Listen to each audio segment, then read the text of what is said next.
Welcome back to the show, everyone. Craig here. No Jonah. Poor Jonah is with his wife and kids visiting in-laws. So pray for him. Pray for me in his absence. We have a guest today. We have Connor. Connor, I think you found your way into our comments, or maybe we found each other in the comments section of someone else. I think maybe Mr. Farrow or whatever. But we got dialoguing, and one of us suggested, or I suggested, we do an interview, and you were kind enough to accept. So with that, Connor, why don't you go ahead and introduce yourself? Tell us anything you can or want to tell us, just so people kind of get a sense for who you are and what your state in life is, and then we'll start talking. All right. I'm I'm Connor Cregan. Yeah, not really too crazy about revealing personal details, Yeah. but yeah, I guess so. I'm coming at this with sort of a similar approach to John, in terms of what like he's arguing for. Again, not really doing the whole appeal to magisterial documents approach, but more the just natural reason approach to these things. Um, yeah, that's about it. I mean, Uh, Can you tell us a little bit about your sort of your Catholic disposition? I assume you're Catholic. Do you identify as traditionalist? Kind of what kind of mass you go to? Anything like that you can share? I don't. Like I don't know. I don't really use that label. I mean, some Okay. people I guess would use that label to describe me. I go to an institute mass usually. Um, uh, Used to go to a diocesan TLM, but yeah, I go to an institute now. Institute, Um, not Pius X, or Christ the King, Institute of Christ the King. so one of the, let's see, non, I don't even want to use the term schismatic, but one of the institutes that does the traditional mass that's sort of in line with They're in Rome. full communion with Rome. Right. Okay. Fair enough. Good enough.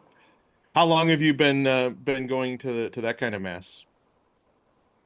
Like, did you grow up in it? Is it something that No, I you? didn't grow up in it. I grew up kind of in a liberal like Novus Ordo kind of environment. Hmm. I think I started going maybe like 7 years ago, something like that. And you've been 6, 7 uh, years. going ever since then? Mhm. Okay. Good. So, and the guy, if people haven't figured out, the guy that we're talking about is John Farrell. He has his own YouTube channel. I think he goes by Annulment Proof. I'll link to his channel below, and I'll link to the video that we did with him probably a month ago, a few weeks ago, where we kind of got into a lot of this stuff. And Connor, I think, uh, from our comments off air, sort of maybe shares a lot of John's perspective, but maybe comes at it from a little different point of view. Fair enough. Sure, yeah. I mean, I wouldn't say that I agree with him like on everything. I mean, it's mostly just this NFP issue that I kind Okay. All right. Well, let's talk about that. And why don't you phrase it however you want? Kind of what's the thumbnail version you say? Is it basically you don't think that Catholics can or should use natural family planning at all, and you think that's something that the church I don't think doesn't anyone allow? can. I don't think it's Yeah. not an exclusively uh it's it's not just a sin. Well, I mean, if we understand, if we're kind of on the same page about what we're talking about, I wouldn't say that it's just a sin.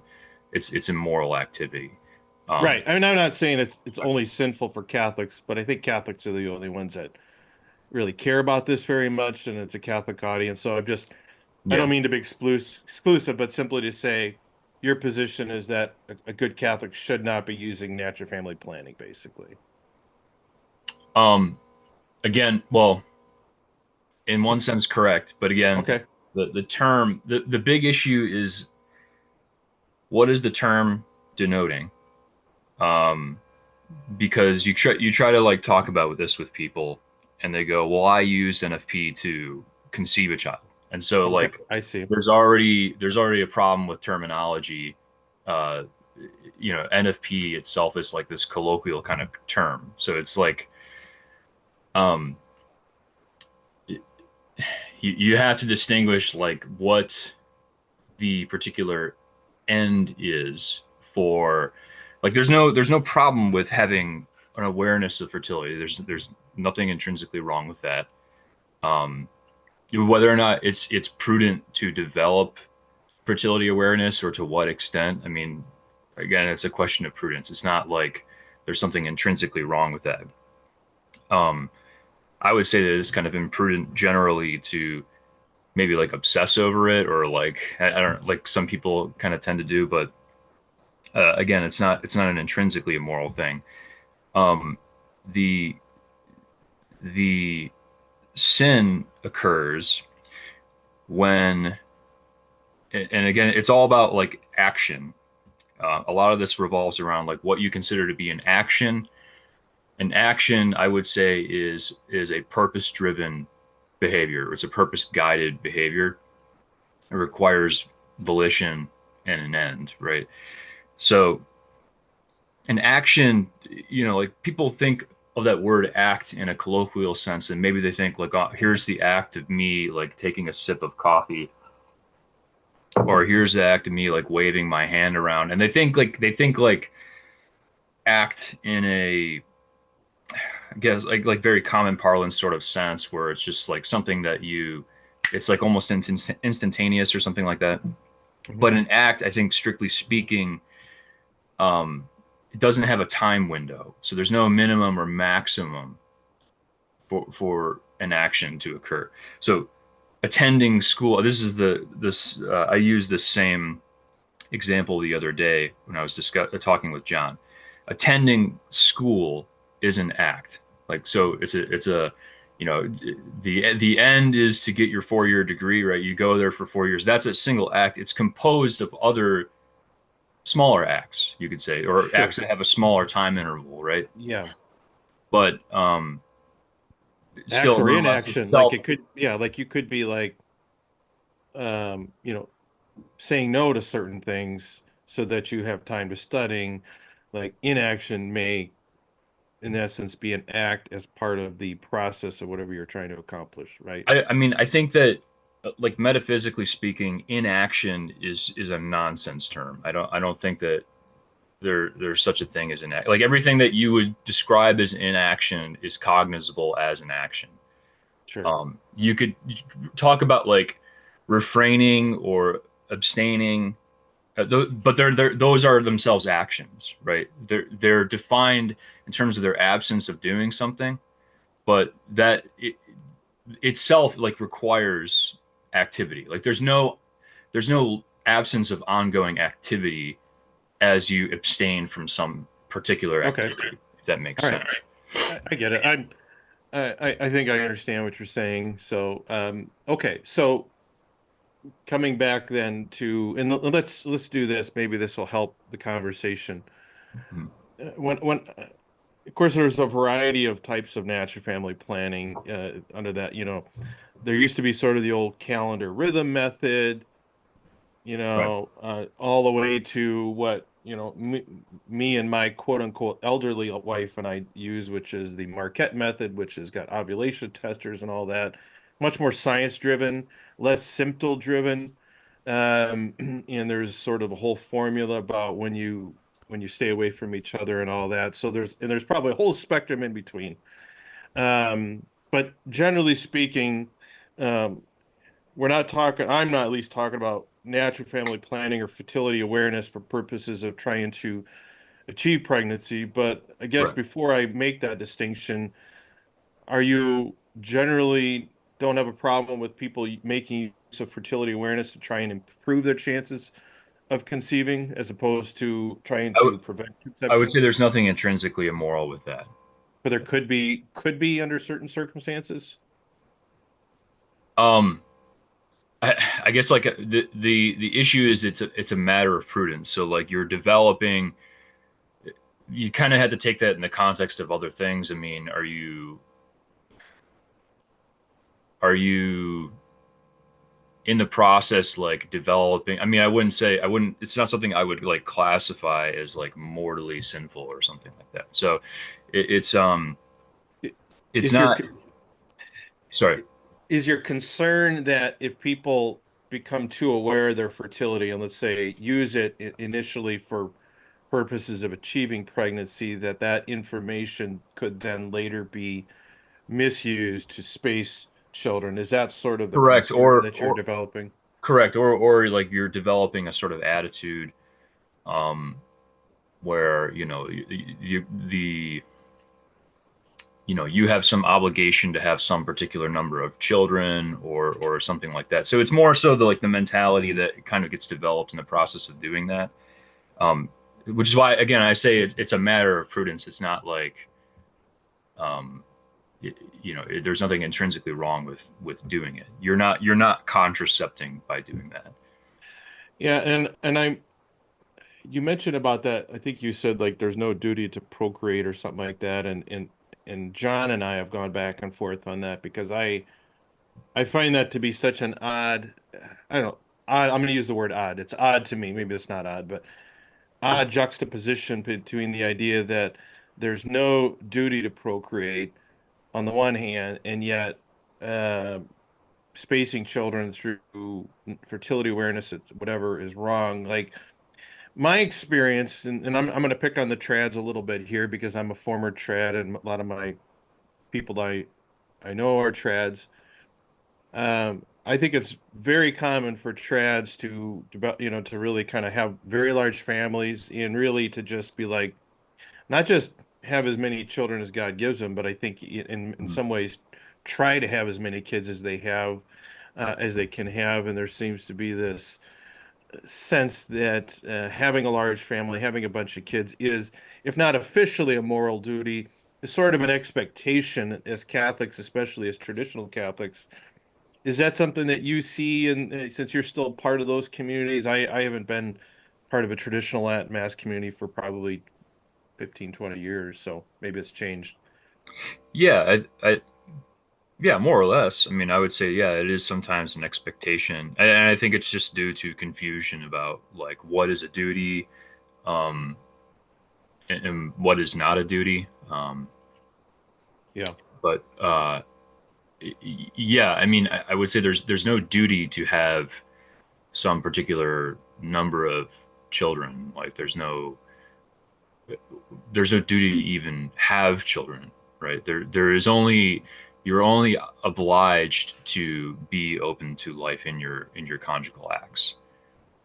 So that Okay. obviously results in fruit, but or, generally it will result in fruit. But like there's no upper limit or lower limit to the number of children you're supposed to have. So what I'm kind of hearing then, and I want you to correct me if I'm wrong, kind of the way you look at it is there's no duty to have children, there's no duty to engage in the conjugal act at all, but if you are going to engage in the conjugal act, it has to be open to life. Is that more or less what I'm hearing? Correct. Yeah. And I think I would say that's more or less how I think most natural family planning users or advocates look at it. Where I see the difference or the disconnect is it seems to me that whereas natural family planning advocates say we abstain from the conjugal act when we don't want to get pregnant, but use it when we have concluded we are unlikely to get pregnant. John and I suspect you are the opinion now it's either all or none. Like you can't be sort of avoiding it when you're going to get pregnant and then using it when you think you can't get pregnant. You have to just be either totally continent, like no conjugal act, or stop, you know, strategically using it when you don't think you're going to get pregnant. Is that a fair characterization of your position? Yes. Yeah. Yeah. Okay. Um, and I mean, just to get back to, I was discussing action before. Hmm. The purpose for bringing that up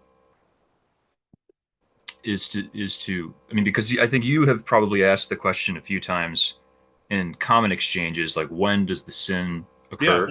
Yeah, I had that So question. again, it's not the conjugal act that is the sin.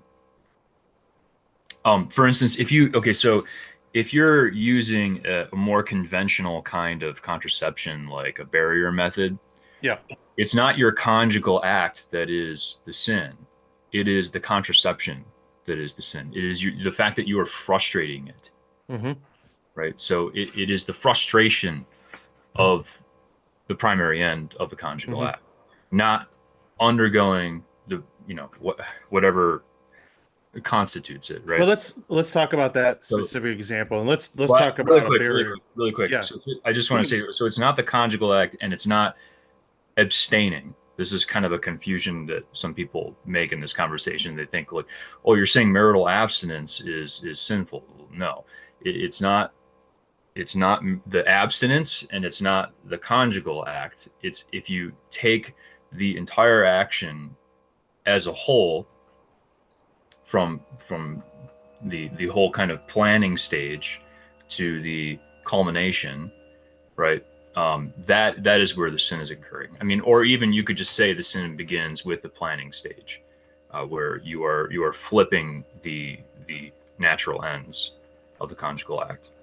So another analogy I made the other day is like, is that NFP is like walking into a dive bar in a shoddy part of town with the hopes of like getting into a fight, or someone attacking you so that you could self-defend yourself.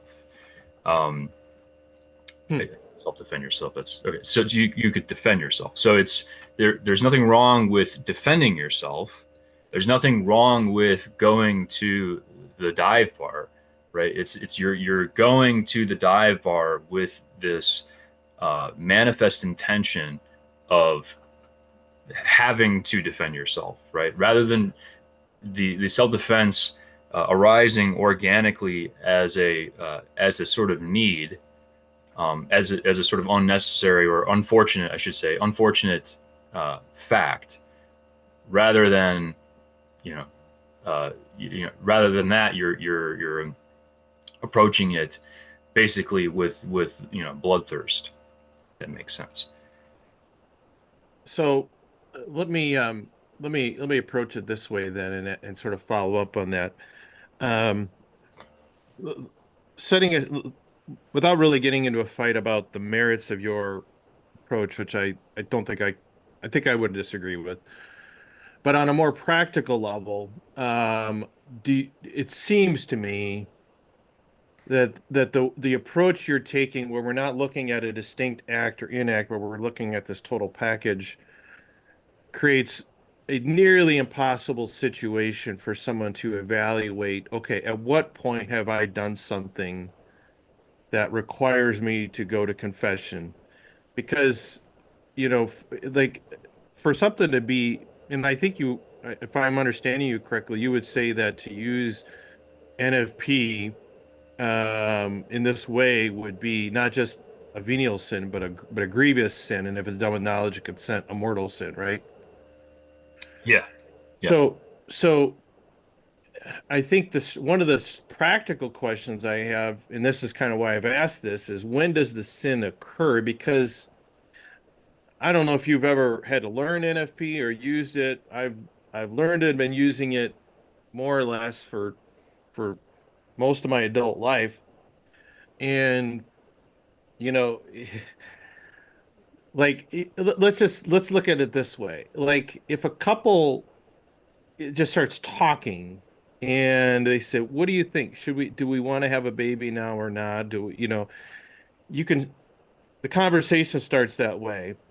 And then maybe it starts to be like, you know what, maybe we should just um stay away from each other for this month and we'll come back next month or something like that. Like it's there are lots of little pieces along the way that don't have well-defined marks that say, okay, at this point we've crossed a line.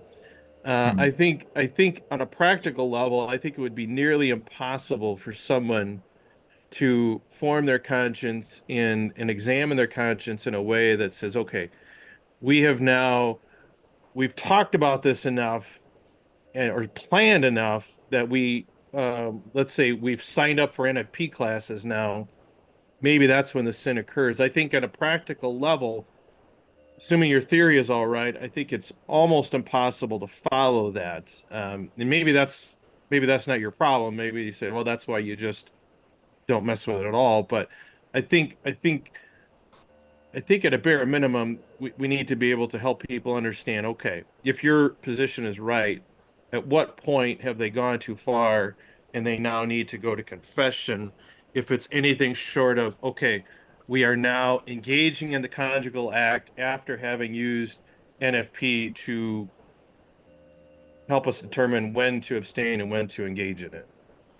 The simple answer to that would be that you would need to go to confession if you know that it's wrong, or you know that uh, this particular form of contraception is wrong, or well, you could say you know that contraception is wrong. You believe this to be contraception, and nevertheless you are engaged in it. How about let's compare it to this. Let's say as a Catholic, I we decide we're going to use condoms now. Okay. Mhm. Um, I go out, I stop at the pharmacy or drugstore or whatever, and I purchase a box of condoms. We have plans to use it the next time that we are intimate. I've decided to do that knowing full well I'm not allowed to do that as a Catholic, but Right. come game time, I say, you know what? I don't want to do that. We're not going to use it. We don't use it. Has a sin occurred under those circumstances, do you think? Uh, well, so I mean, you've bought them, you've had the intentions. So I mean, in a sense, yes. Like they're uh now I'm starting now to see like what you mean. You're kind of looking at these situations where, scruples can kind of emerge, Oh where yeah. you're kind of in these um uh kind of internal struggles, right? Where you're kind of uh in this internal struggle to like do what is ultimately right. I mean, I would say, I'm not like, of course, I'm just like a dude, so I'm not like So a am I. spiritual director. What's We that? both are. So am Yeah, I. We're right, both right, just right, right, right. dudes. So I mean, take this with a grain of salt. I mean, if I did that, uh, I would confess it because I have manifested intentions to do that, even if I never got around to doing it. Um, so yeah, I would say that it would still be worth confessing. I'm not saying someone shouldn't, but I mean that's always sort of I mean that's I guess the easiest way to look at these things is how do we evaluate ourselves? How do we examine our conscience and say, okay, I now am confident that I've done something that is a serious matter. Not going there as a precautionary thing, but just a well-formed conscience, a good examination of conscience. Any reasonable person under the circumstances would say, I have now committed a mortal sin. I think we have to be able to grapple with that as Catholics. Certainly the church needs to do that because the church can't say, well, just go to confession every day just in case. Like I don't like that's not really how we approach it. You know, we do No, say that's not here are some realistic. distinct acts so Unless that you're you like, know.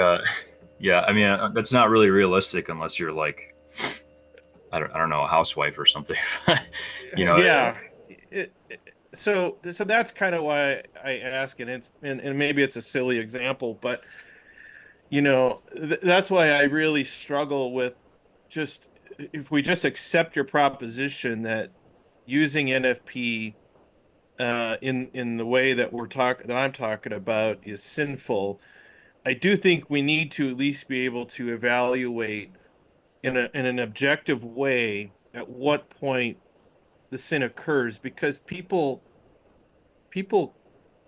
can and should have the ability to I would say not even just repent, but stop themselves from doing something I'm going over to my girlfriend's house. We're planning to have premarital sex, and then my conscience gets to me on the way there, and I stop. Like, I have to think that we want and that God expects people to have a change of heart, to do the right thing, even if they were, let's say, waffling at some point in time. Are we just automatically supposed to go to confession? Because if the sin has already occurred, I think the problem is that you're like, well, if in God's eyes I've already sinned, I might as well go through it because I'm going to go to confession anyway. You understand kind of the, Mhm. at least the practical implications of that? Yeah, yeah. Um, so, well, this other example that you've just brought up is kind of interesting because you're going to your girlfriend's house or Hmm. whatever, Yeah. um, because there isn't really, I guess there's nothing really that's like there's no kind of hump that you're crossing necessarily on the way there. Whereas if you're buying um, these condoms, that seems to be like a hump that you're crossing. I mean, you've devoted yourself, you've invested yourself in this particular future action in a particular way. I mean, I guess you could say that about driving there. Um, so I mean, again, like so at this point, belief and all the sort of subjective aspects kind of come in definitely. Um, so a lot of this portion uh, of the controversy, I think, kind of depends on a lot of the circumstances. Um, but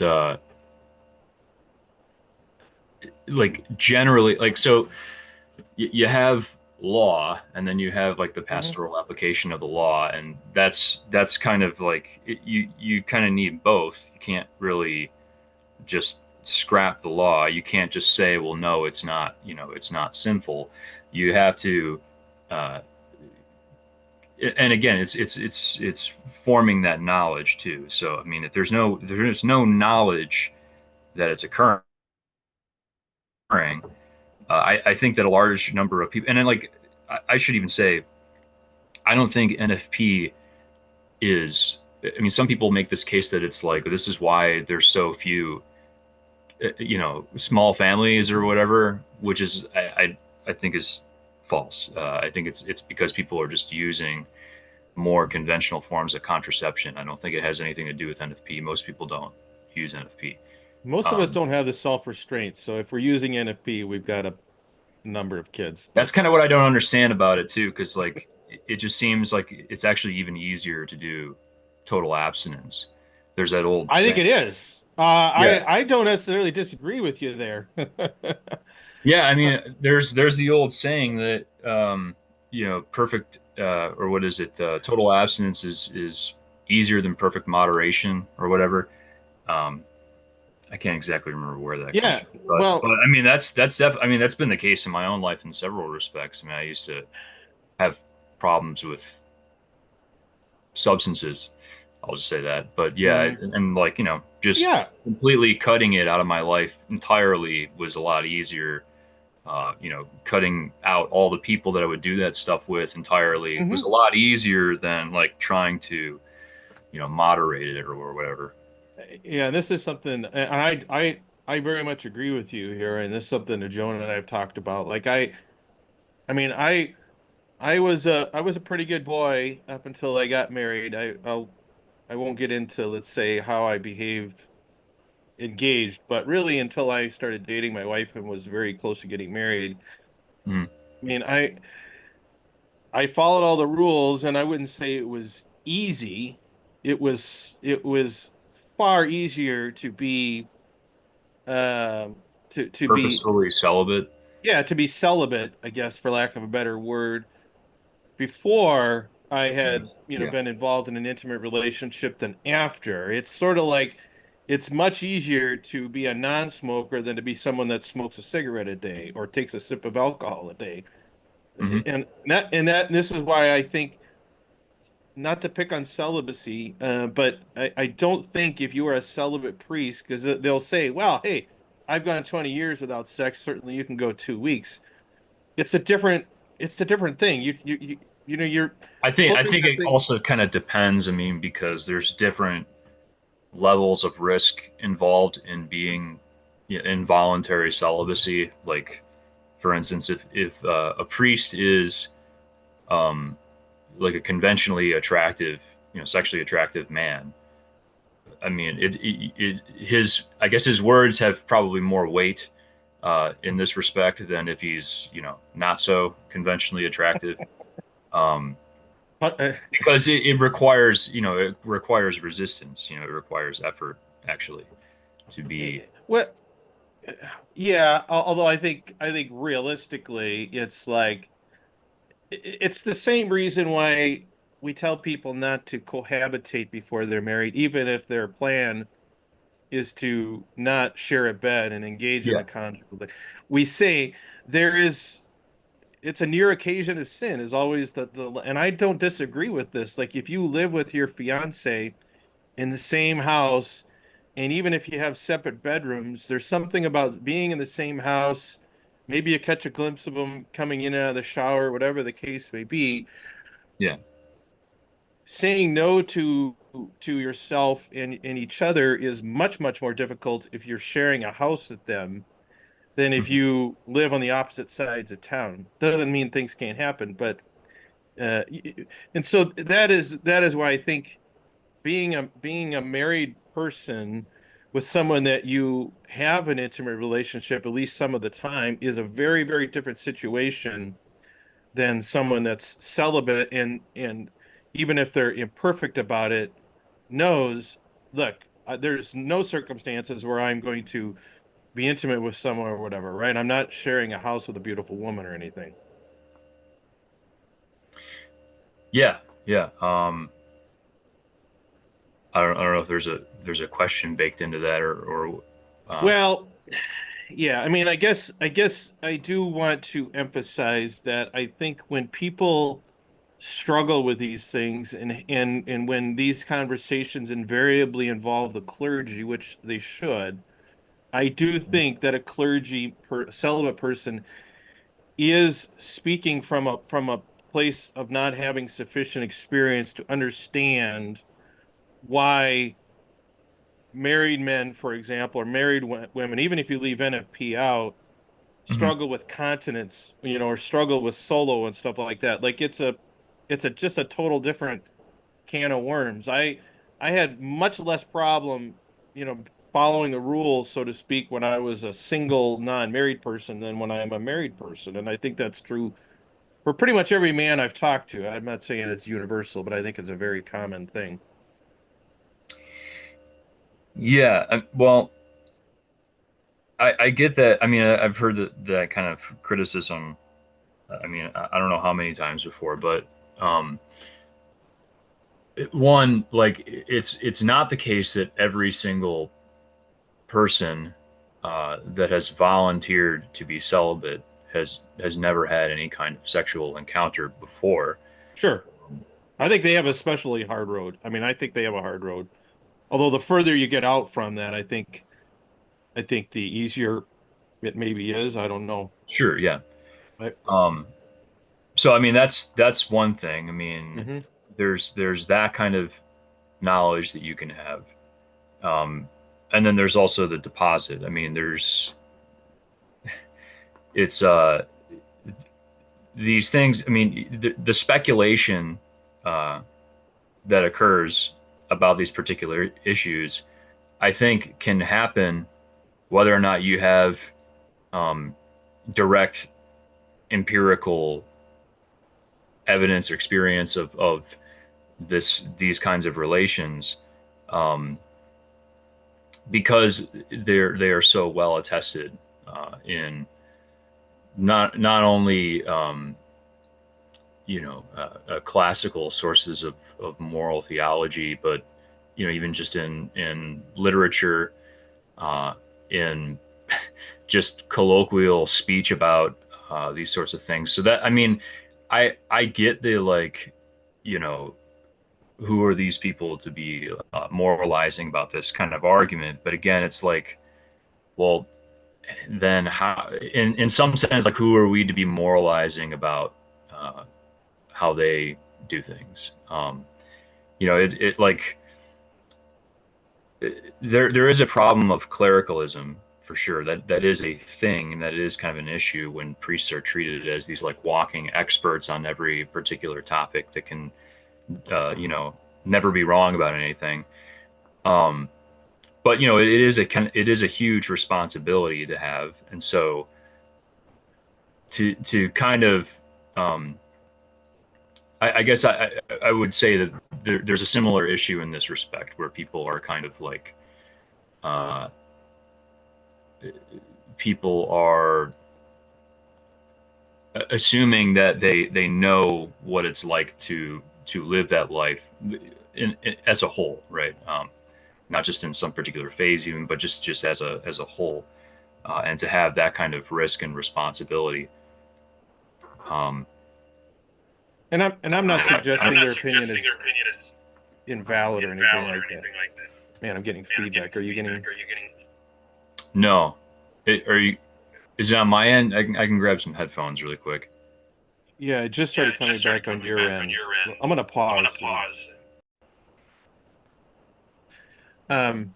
Well, I think what I was saying before we kind of got interrupted there with the feedback issue is that I'm not here saying that their opinions are invalid. I'm not saying that. But I am saying that their ability to understand this are limited by definition by their experience. Like they have certain things. I think they can certainly approach it from an intellectual level, but they by definition lack the experiential level that I think is while it doesn't call us to disregard what we believe intellectually, I think it has to be part of the a part of the consideration.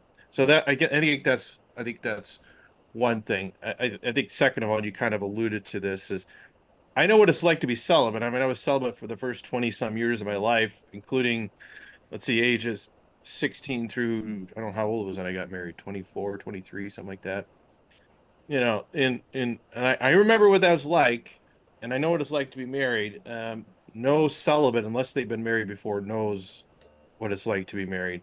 But here's what I want to, and I talked about this on Twitter yesterday. Is there is a disconnect. There's a difference between what I would say the priorities of the conjugal act intellectually and what I think it actually is in an experience. And that doesn't mean that one is right or one is wrong, but let me just lay it out for you.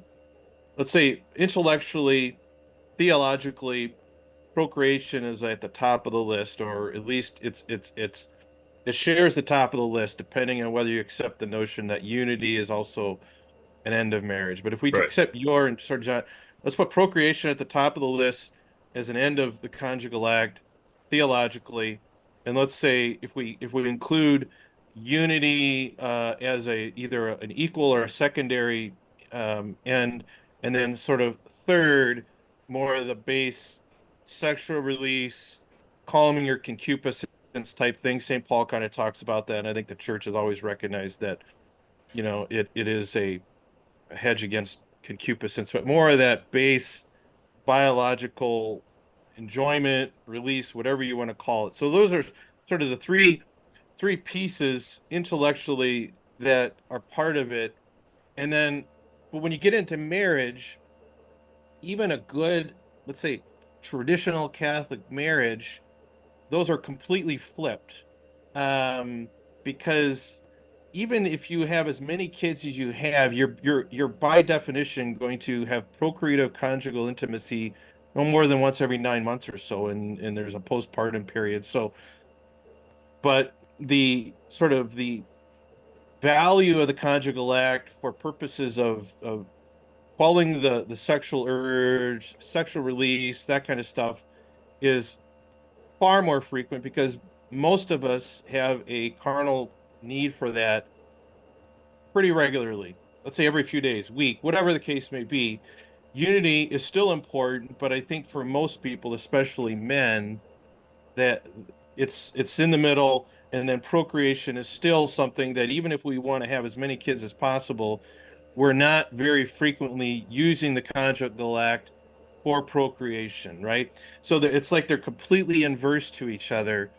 Um, I don't know if that means anything, but I think that observation is absolutely true, whether you're a couple that's using NFP, birth control, or whatever the case, those are Mhm. inverse to each other in practice. Okay. Do you agree with that? Am I getting it wrong? Yeah. No, yeah. I mean, I would say that desire is not lined up with nature necessarily. And well, of course, I guess that begs the question is the human sexual desire, um, is it in us by nature? Is it entirely a result of concupiscence? Is it inflamed by concupiscence? I think that's the part of it that I think, if you, especially for on an intellectual level, as a celibate man, I don't know that you can really understand what that is like. And I think that in a special way, when you go back into like Augustine and all those guys, I mean, Augustine had his own history that is unlike most of us. He was never in a, let's say, a committed marital relationship. He had his wild times, and then he kind of went in the opposite way. He was Well, he dealing had, I mean, he had with, what would effectively have been a concubine. yeah. Um, and I think he had, I mean, he basically had a marital type of relationship with them, even if it wasn't a legal marriage. I don't know. I don't know much about Augustine. I mean, I don't know what a concubine status was, but he had one child, right? Um, I think, is that what we know? He had one child with his concubine. Yeah, but the concubinage is not, it's not a matter of how many children you have or, Uh, no, he, he was not, he couldn't legally, if I recall correctly, you couldn't legally procure a marriage with her. So yeah, there were laws which were frustrating them from being married. oh, And she eventually left him yeah. and left their son I, with him.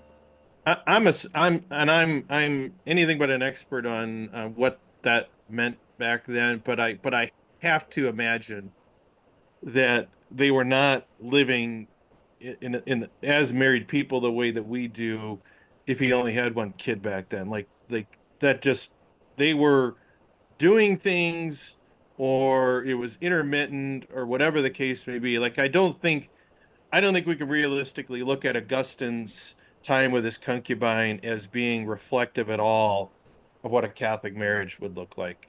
And I could be wrong. I'm probably speaking way outside of what I should be, but I have a hard time thinking that we can say, well, yeah, Augustine had a concubine for how many years? He had a child.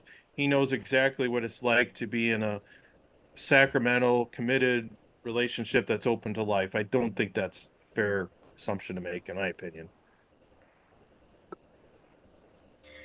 Um, well, not in the sense that he successfully did it, but um, like I guess it hinges on can you understand uh, what it's like to undergo something without having undergone it yourself, based on doing sort of mental operations on the experience that you have.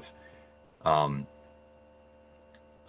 in other words, can you, as someone who has uh, failed to live some particular lifestyle, can you even recommend that lifestyle to people, or can you recommend, or can you even publicly condemn particular actions? Um, No, yeah, and I my description was confusing, my uh, but the point I'm making is this: even that what he was doing with that concubine was not what we would qualify as marriage. Like he clearly lived with right. guilt associated with that after the fact, and we know a lot of this this stuff about, marriage and the conjugal act being about procreation really starts with Augustine. I'm not saying he was the only guy, but that's kind of the first step in the big hitters that really talk I would say about it this. started with St. Paul. Well, I don't think it Well, started anywhere, but I mean, St. Paul is a source for it. yeah, he's got references here and there, but St. Paul didn't go on any elaborate discussions about the conjugal act and the ends of it and all that kind of stuff. I don't think we can draw any kind of realistic Okay, I see what theological you're saying. So conclusion. he's not saying anything about the primary. Right. Okay, I get what you're saying. I mean, I think Augustine, he's the kind of the first big person on the radar that really digs into that and talks about and and and I don't think I'm mischaracterizing Augustine. I mean, I think he very clearly said uh, the conjugal act is for procreation. Marriage is okay for procreation, but he very clearly did not think that couples should be engaging in the conjugal act except for procreation. We're more or less tolerating you to do this that we would otherwise not do at all if we had our chance because we need people. He did not really see any value in terms of unity or anything like that, from what I can tell. And I think there's even writings where he said it's probably a sin if you experience any avoidable pleasure from the conjugal act. I mean, that's kind of Augustine's approach. And my only point is, I don't think we can look at Augustine without taking into account his rather extreme past that I think probably, and the circumstances he was dealing with, the Manichees and all that, and not at least understand how that may have influenced his perspective on these things. So first, if you read of the good of marriage, I'm pretty sure there's nothing in there where he condemns avoidable sexual pleasure in itself. So I don't really know where that claim is coming from. Okay. Um, If I find it, I'll uh, link to it in the description.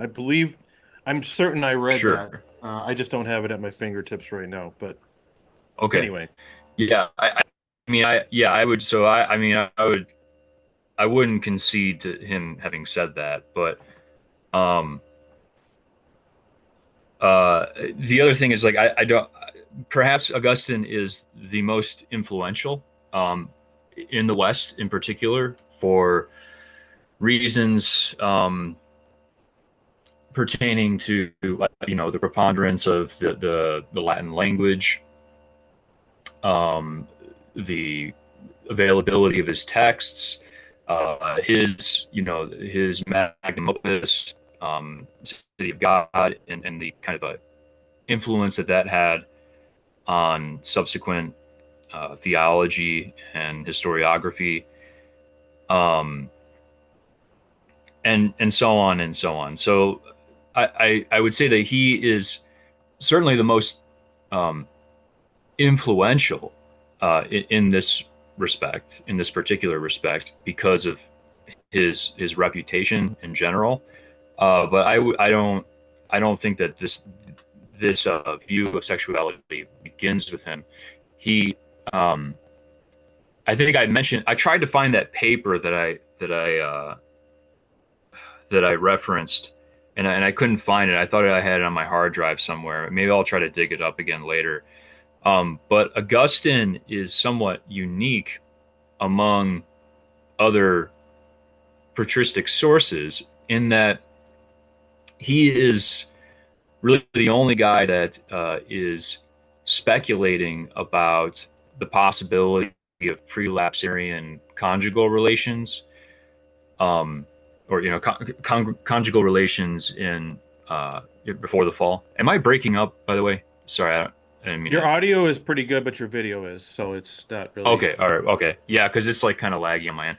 Mhm. Anyways, yeah, so he's the only church father, um, or the only Christian writer, a prominent Christian writer in this sort of patristic late antiquity period that is speculating about um, prelapsarian conjugal relations. It seems as if most church fathers believed that there were no they either didn't speculate about this or they seem to assert to the contrary that there were uh, no prelapsarian conjugal relations, and so the um, the idea of unity uh, before the fall in the mind of an ancient Christian writer is something more, is something which seems to involve no conjugal relations at all. Um, and I mean, we could talk about like the influences of that kind of view. Is that the gospel? Is that where are these kinds of views coming from? I think that it's definitely true that there is um, Hellenic influence. Whether or not that's a bad thing, I don't think it's a bad thing. I think that it's the the incarnation takes place where and when it does for a reason, and it is landed in the face of people, in the face of Jews, Romans, and Greeks for a reason, because they are able to understand it. Uh, and this term logos is used in the Gospel of John for a reason, because the Greeks have this kind of understanding of what that means, an intuitive understanding of all the various connotations of that term. Um, so I don't view the Hellenic influence as something like foreign necessarily. I don't view it as maybe saying that it's not a tradition of man is too strong, but I don't view it as corrupting the the sort of teaching on sexuality, um, if that makes sense. Yeah, Uh, but yeah, anyways, just to summarize, I don't think that this view is in any way unique to Augustine. I think Augustine in the West has this reputation as a sort of theological master. Um, and commentary on Augustine is a big tradition and so on. But I don't think this is something that originates with him necessarily. and I'm not suggesting that it does, although I think you're perhaps underselling the significance of him. I mean, I think what I'm saying is, and even if you look at Casti Canubi, I know it cites to Augustine in a couple of footnotes. I don't recall there being any other significant, let's say, church father or doctor before him that would say be referenced in a more than a passing way in, let's say, Casti Canubi. So I simply say he is sort of the first big figure that I would say still shows up and still influences how we look at things today. Maybe it's a matter of Hmm. degree, but I think he's a pivotal figure in the trajectory that we're on. And I'm not saying he is corrupted, although I think his views on this were certainly influenced by his own personal circumstances, and I don't think it's wrong for us, and I think it's probably necessary for us to at least acknowledge those influences of his own personal life and the times on his writings. But he was sort of a big piece that, for better or for worse, sort of set the trajectory going forward, because I do believe there were other lesser known folks out there, and again, I don't have the names in front of me, who didn't take his approach, but for one reason or another didn't rise to the type of acclaim that he had, and so their voices sort of kind of died off. Augustine kind of set the ship off in this direction, and then it continued on. People after him kind of adopted and felt the need to incorporate it. I think Aquinas in a special way felt obligated, rightly or wrongly, to fit his views into what Augustine had started. And so I don't think you can look at where we are now without looking at Augustine, because I think he really did set the trajectory for a long, long time. Yes, but again, I don't really, yeah, I just don't see. I mean, yes, he is this big influential figure in the West, again, because of the contingencies that I alluded Yeah. to earlier. He's a very popular author because of the Confessions, hmm which is, one of the most famous devotional pieces of literature of all time. hmm So for that reason, his whole corpus is taken, you know, Uh, as kind of representative in the West. But yeah, again, I just don't. I don't know if I see him as embarking on some novel trajectory or anything. I see him as just kind of reiterating a lot of things, even with respect to this particular uh, issue that we're talking about. well, let me just kind of cap this with saying this. I think Augustine and Aquinas and everyone else in between on both sides of them more or less had an important contribution, for better or for worse, to this that was, whether we like it or not, limited by their own experiences, intellects, concupiscence, whatever you want to call it. In that, all I think we need to do is avoid one thing that I see that I think needs to be avoided is looking at these guys and sort of post hoc lionizing them and idolizing them and saying, well, because Aquinas had such a profound explanation of God, that doesn't Yeah, mean that he was the should be given the same sort of reliance when it comes to these kinds of things. It's sort of like Fulton Sheen. Fulton Sheen was an amazing orator and had so many things to say about uh, things, but that doesn't mean that he would be the best person to tell you how to change the oil in your car or even just how to sure. raise your children. Like I think we all can have our own unique genius, but as we get further outside of that, I think we need to just be more just understanding of the limitations. And I think he would have been the first to acknowledge his limitations. Aquinas, Hmm.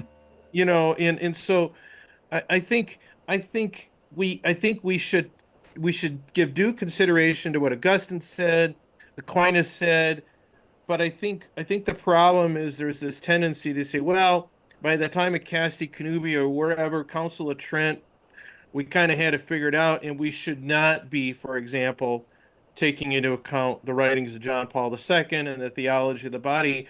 I think if we look at these guys as a foundation, but we're always constantly learning and evaluating is what we should be doing, as opposed to saying, well, there was a point where we kind of hit our heyday and there was nothing more to learn, and then it's modernity, and then it's bad. Like, I think that's where I think I really am going to disagree with John and you or anyone that really takes issue with developments, if you want to call that, of, let's say, the last century. I don't think as Catholics we look at it that way. I think we're always constantly looking for ways to learn and better understand ourselves, our natures, God, with information that we have now that we just would not have had 100 years ago or 500 years ago.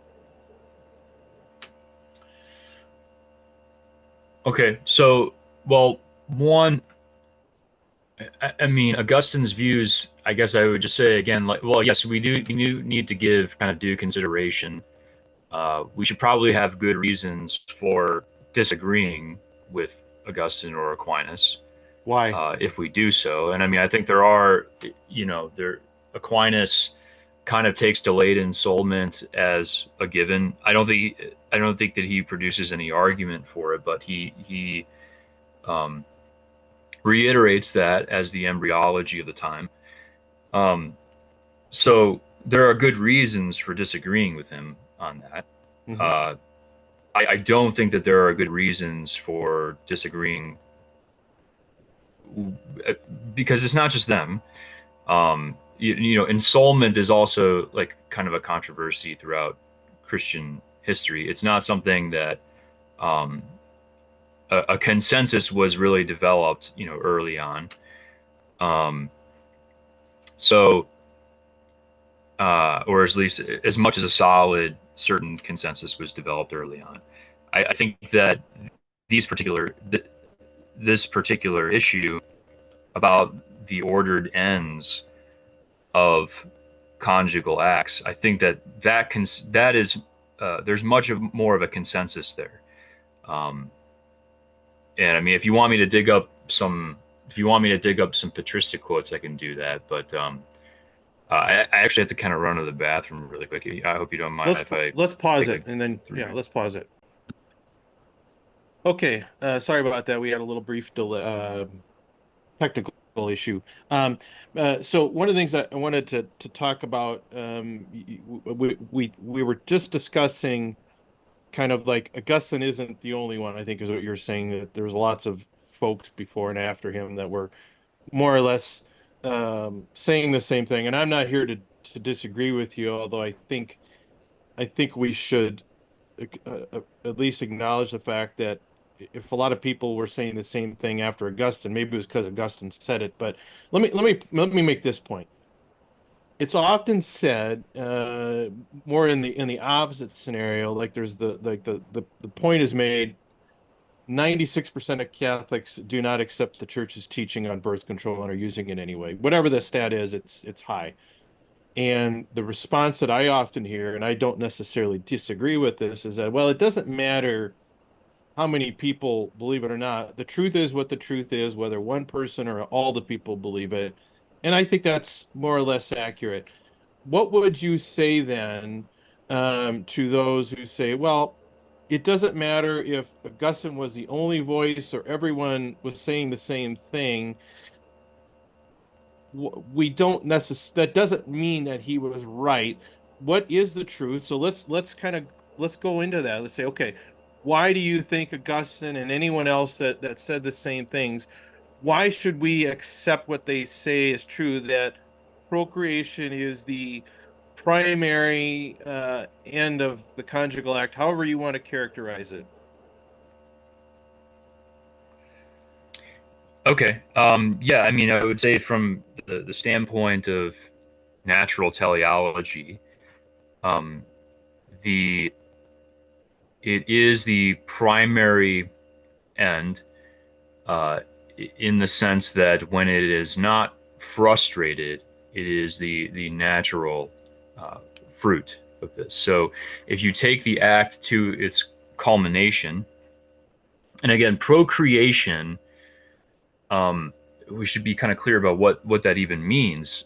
Like people use this term procreation, or they use the term making a baby as if like it's them designing it or something like that, right? We don't insult children, right? No, humans do not actually, technically create children.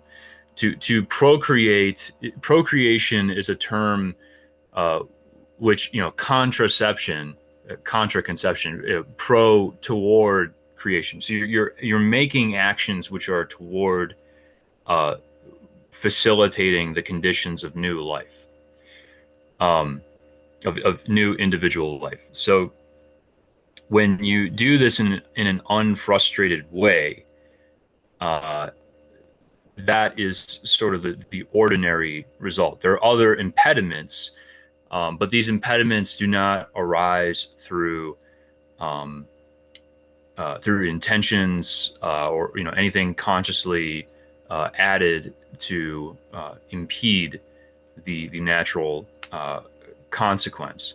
Um, there are other, again, there are other, there are other, there's infertility, there's whatever else, right? So there's all these things that can also frustrate without the human intervention. Um, but yeah, I mean, it's nevertheless it is a natural consequence. Um, so when we are impeding that in some way, when we're working contrary to that, we can work toward it, or in a perhaps we could work in a way indifferent or neutral to the consequences. This is what, people use this term open to life. And when you ask them to define it, I don't see how any definition of openness to life makes sense, which doesn't amount to it being indifference toward the natural consequences of conjugal acts. So, for instance, if we could say if you're open minded, it would mean that you are willing to, um, you are manifesting the intention to accept the conclusions of an argument, or accept, the consequences of what, something is true. If I'm open minded about it, I'm willing to take that into my life in some sense, right? So, openness to life, I would think, would mean at the very minimum, it would mean indifference toward these natural consequences, and therefore, if you are open to life, you are not manifesting uh, intention intentions to the contrary, by frustrating the natural act, or sorry, the conjugal act in some particular way, and And therefore, you, lowering the probability of the facilitated conditions of conception. well, and I think that's an interesting point that you make there that I want to hone in on because I think like and I don't have the text. I'm not going to quote the text because I'll probably get it wrong, but I think Humani Vitae and maybe Casti Canubi, but they really talk about things that make conception impossible or whatever, or whatever. I mean, there's lots of things that make procreation or conception less probable. Uh, there are very few things that make it impossible.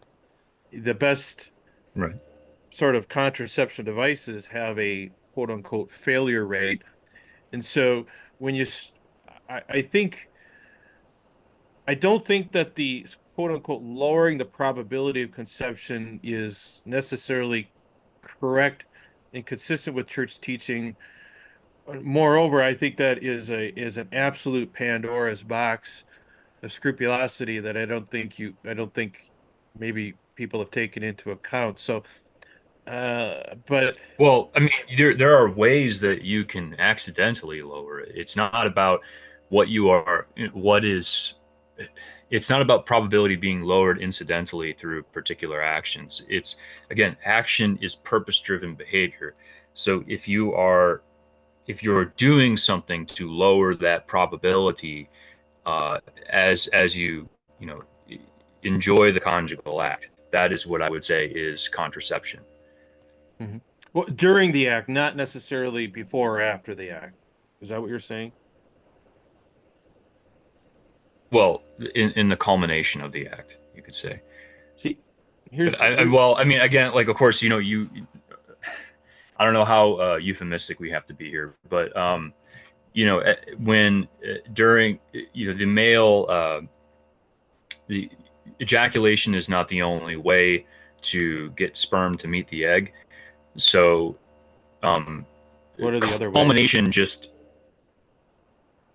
well, I mean, uh, you can have pre-ejaculate Hmm. seeping out, which Hmm. is generally less fertile sperm, but from what I understand. I think that's how a lot of people still get pregnant with coitus interruptus, probably. But yeah, okay, I get that. But I mean, it's still the seminal fluid is doing it, right? It just does it come out at the moment of orgasm or not? I think for the most part it does, but not exclusively. But beyond that, there's no other ways short of like in vitro fertilization or something that you can really make conception happen, right? That we know, yeah, correct. That we know Okay. of, right? All right. Go on.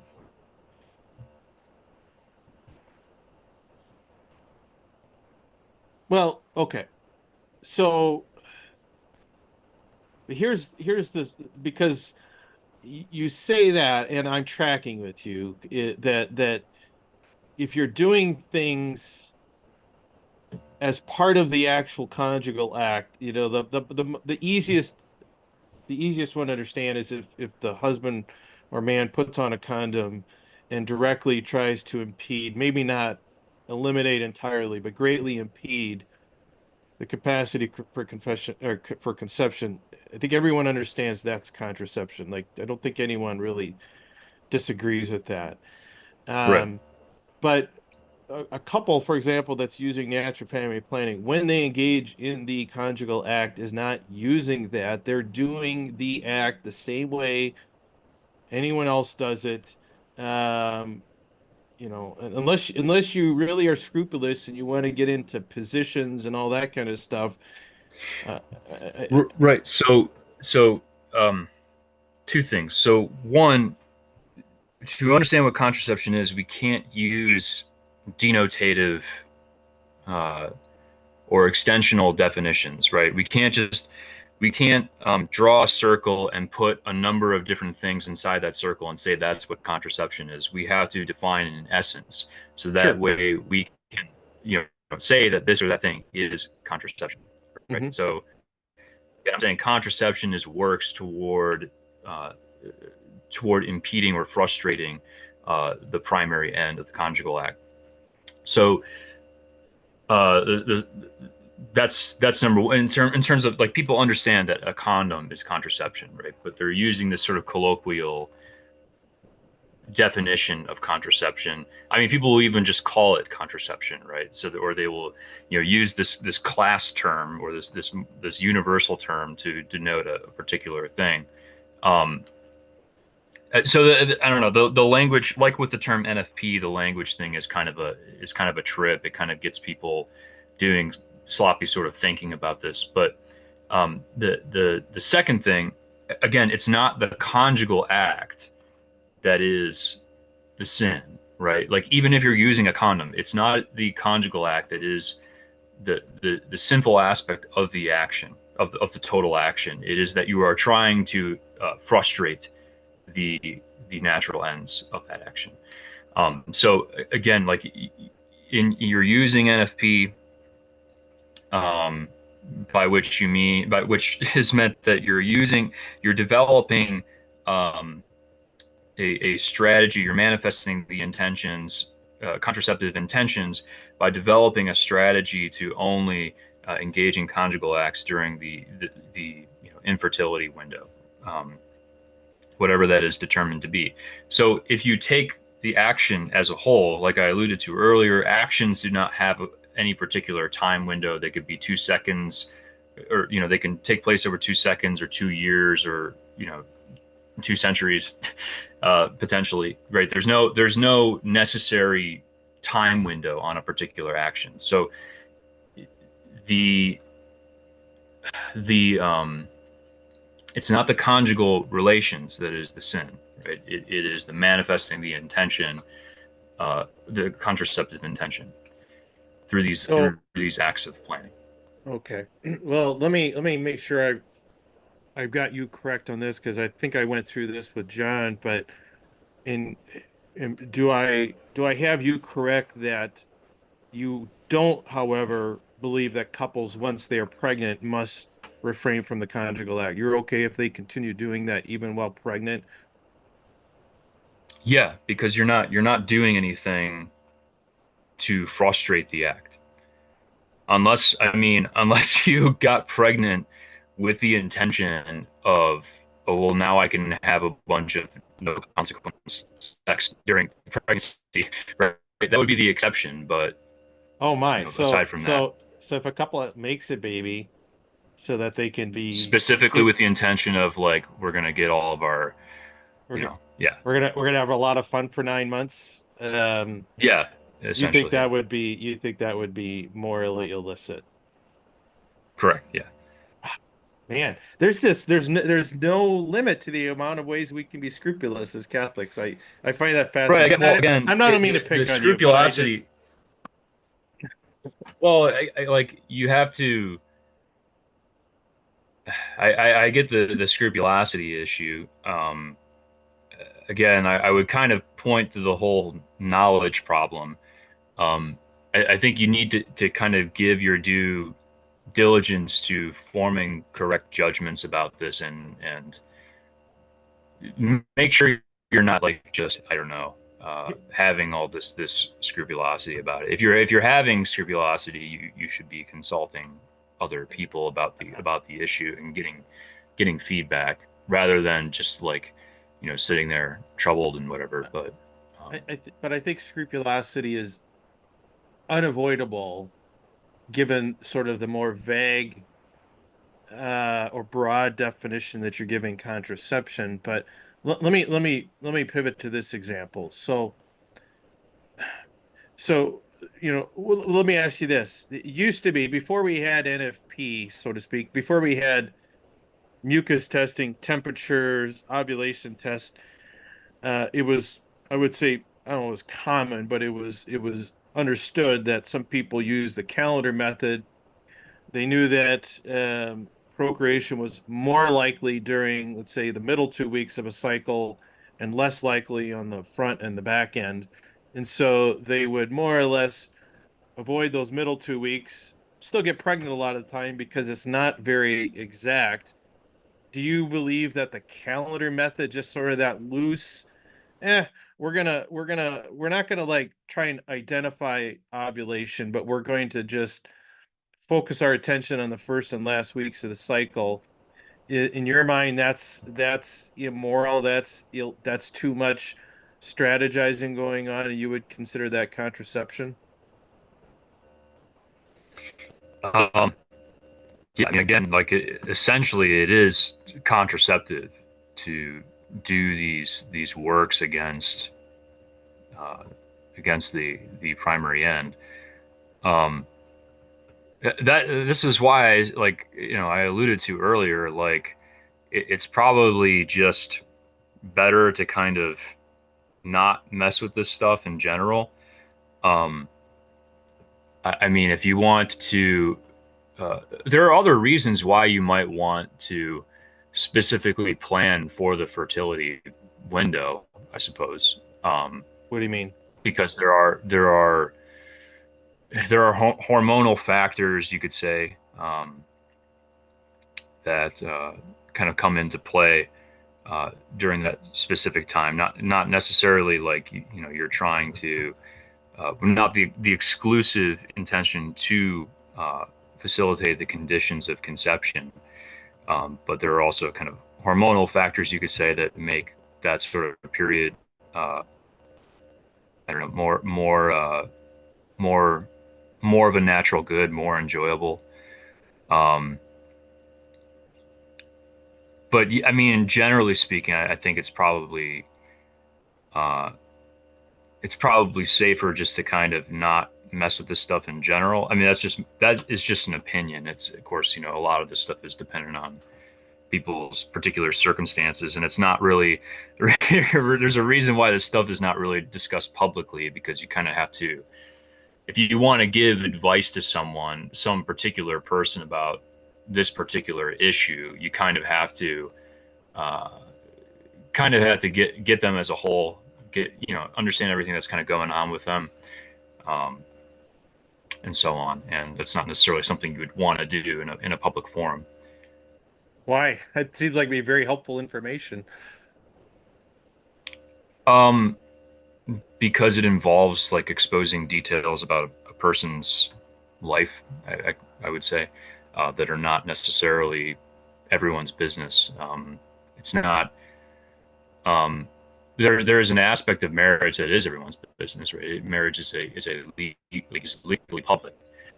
Um, but knowing someone in that way is not really something that everyone should uh, I, I mean, I think generally. I think we're naturally prudish about that, and there's a level of prudence. But here's the trouble. Here's the trouble I have with your approach. And I'm not saying you're wrong, but here's where I really struggle with it.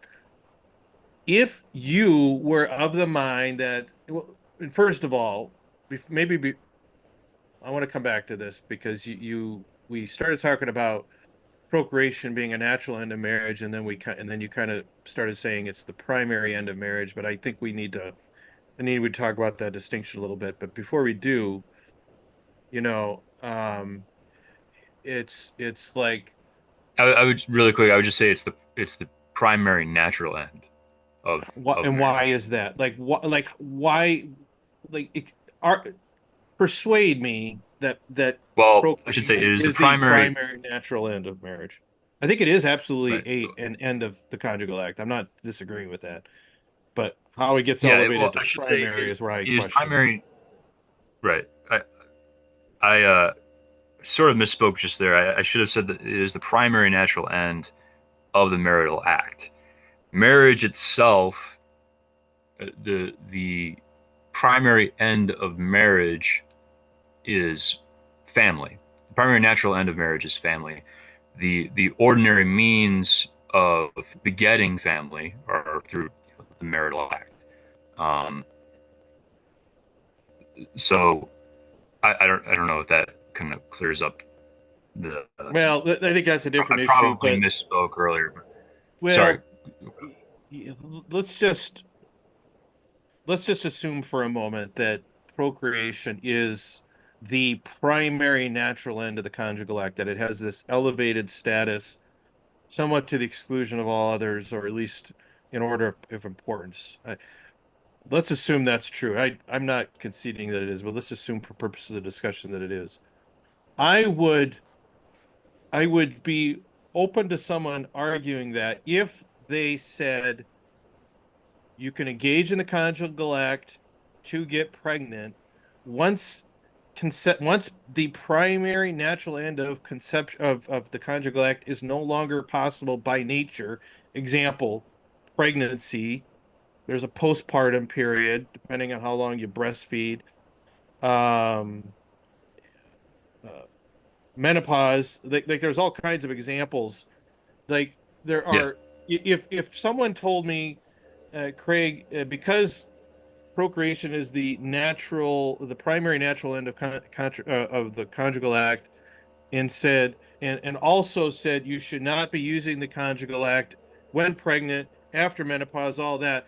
I would say that is logically consistent. Now, I don't, I'm not Oh man, persuaded by man, that, but I see the logical I think you cut consistency. out there, or maybe I think either you cut out there, or maybe I didn't hear kind of the last few sentences. Yeah. Um, What I'm saying is I think it would be logically consistent if the position is that conception is the um, primary natural end of the conjugal act, if that person also said, do not engage in it when nature makes fulfillment of that end impossible through pregnancy, menopause, etc., but where the person says, no, it's okay to engage in that while pregnant or after menopause, but you can't, let's say, abstain, make that I think you are being inconsistent there, and I think that, and I understand why, because no one wants to just have conjugal relations to get pregnant. Like the best Catholic in the world doesn't want to do that. But I think you have to pick your poison. I think you either have to be if you're going to take the position that uh, natural abstinence through fertility awareness, whatever, is wrong, even though when you do engage in the conjugal act, you are completely open to life, you're not impeding conception, you're open to being pregnant if you get pregnant anyway. I have multiple children under that scenario. You're saying that's not okay, but yet it's still okay to engage in it when pregnant or after menopause. I don't think you. I think you're trying to have your cake and eat it too. I think you have to pick one or the other. I don't think those are logically consistent with each other. But I'll give you a chance to tell me why I'm wrong. well, I wouldn't say like it's intrinsically wrong to engage in conjugal acts during pregnancy or during these uh, in relatively well, or in periods where it's either impossible or relatively uh, improbable to conceive Hmm. children. Um, like I don't necessarily think that people um, should look at that as like, woo, yeah, like, like kind of just like run into that Why? with their What? hands Why do you waving think they around. should? Why do you think they shouldn't enjoy those Again, it's times? not something intrinsically wrong with using the marital right at those particular um, points in What? time. What There's there would make it wrong? Possibly wrong at all? Like even if not intrinsically wrong, like what about that? Would like wherein would lie the sin or possibility of sin? I don't think I would identify anything as like, mortally uh, sinful Or venially or sinful? Like what would or any well, kind of sin? again, more so, a lot of it is depending on the this, and this is where we get into kind of the whole subjective aspect of this. A lot of this is really depending on your sort of inner disposition toward a lot of this. Jerome has this really interesting uh, quote. Um, I'm just I'm just rattling this off from memory, so this is just paraphrasing him. But he's, saying that you shouldn't over enjoy the the uh, the conjugal act, because to do so is to commit adultery with your wife, um, which is an interesting. I mean, it's an interesting way of phrasing that. Interesting, I think, is being very kind to it, but okay. Well, I we're talking about someone with a very different sort of uh, lexicon. yeah. Adultery doesn't just mean infidelity, or at least it was never really understood to exclusively mean, acts of infidelity. Um, Yeah, I don't know about that. uh, well, okay. I mean, the interpretation of adultery, not only just among church fathers, but uh, even the Hebrew uh, uh, commandment itself seems to have other sort of connotations than just infidelity. The but the reason I say it's interesting um, is because he's trying to set your mind on, and this goes to like, what's the angle here? What kind of life should I be searching to live? Right? What what kind of, where am I going, I guess? And like, why am I so continually attached to this? Again, I wouldn't say that anything is intrinsically wrong with it, uh, but it's more so like uh, the mentality that kind of surrounds that sort of thing. And I mean, I would say marital abstinence is a good. I would say that even total abstinence, or celibacy in marriage at some point would be a goal to perhaps work toward. Um, Why? because after a certain point, when you are, again, the we look at marriage as, it is a good, but it is something which is uh, alleviating certain weaknesses, right? And when you're living celibately in marriage, and I think this is a less common thing, or a less commonly sort of promoted thing in the Western tradition, but there are a lot of, I mean, I think it's more common really in the East, uh, where celibate, or celibacy in marriage, or we might say Josephite marriage, um, that kind of thing is a bit more, seems to be a bit more celebrated. But it gets, oh, whoops, did I cut out? No, I can still hear you. You're fine. Oh, okay, sorry. I think my computer just like went to sleep. But You're good. um, like it is a good to work toward, especially if you're not having this problem of concupiscence um, all the time. Um, I don't know if that kind of answers the Yeah, question, but and let me say this. First of all, if you're 84 years old and you're constantly having those kinds of relations, it just shows that you have a strong attachment to your flesh and you're in a strong attachment to this world, I guess is what I would say. or you just enjoy the unity of your spouse and the other many positive natural and biochemical benefits that come from the conjugal act. I don't know. I mean, Right. But your spouse's body decays. Like there are ways of having unity with other people intimately that do not, involve, especially at that age. You kind of have to do all sorts of things in order to, at that point you're talking about taking certain enhancements, oh, involving. all the old guys in my group are going to come after you in the comments now. So, uh, Well, like I mean, look, I'm not like again I'm 29, so like really there's a low amount of risk here. I'm just like I'm not saying anything that I didn't get from somewhere else is what yeah. I'm getting at. Uh, le- I don't I just and many of the people that have said these things were themselves elderly. I think it's just like you get to a certain point where it's not something that you should be seeking after all the time. Again, there's nothing intrinsically wrong with it, but it uh, does demonstrate a kind of attachment to this world.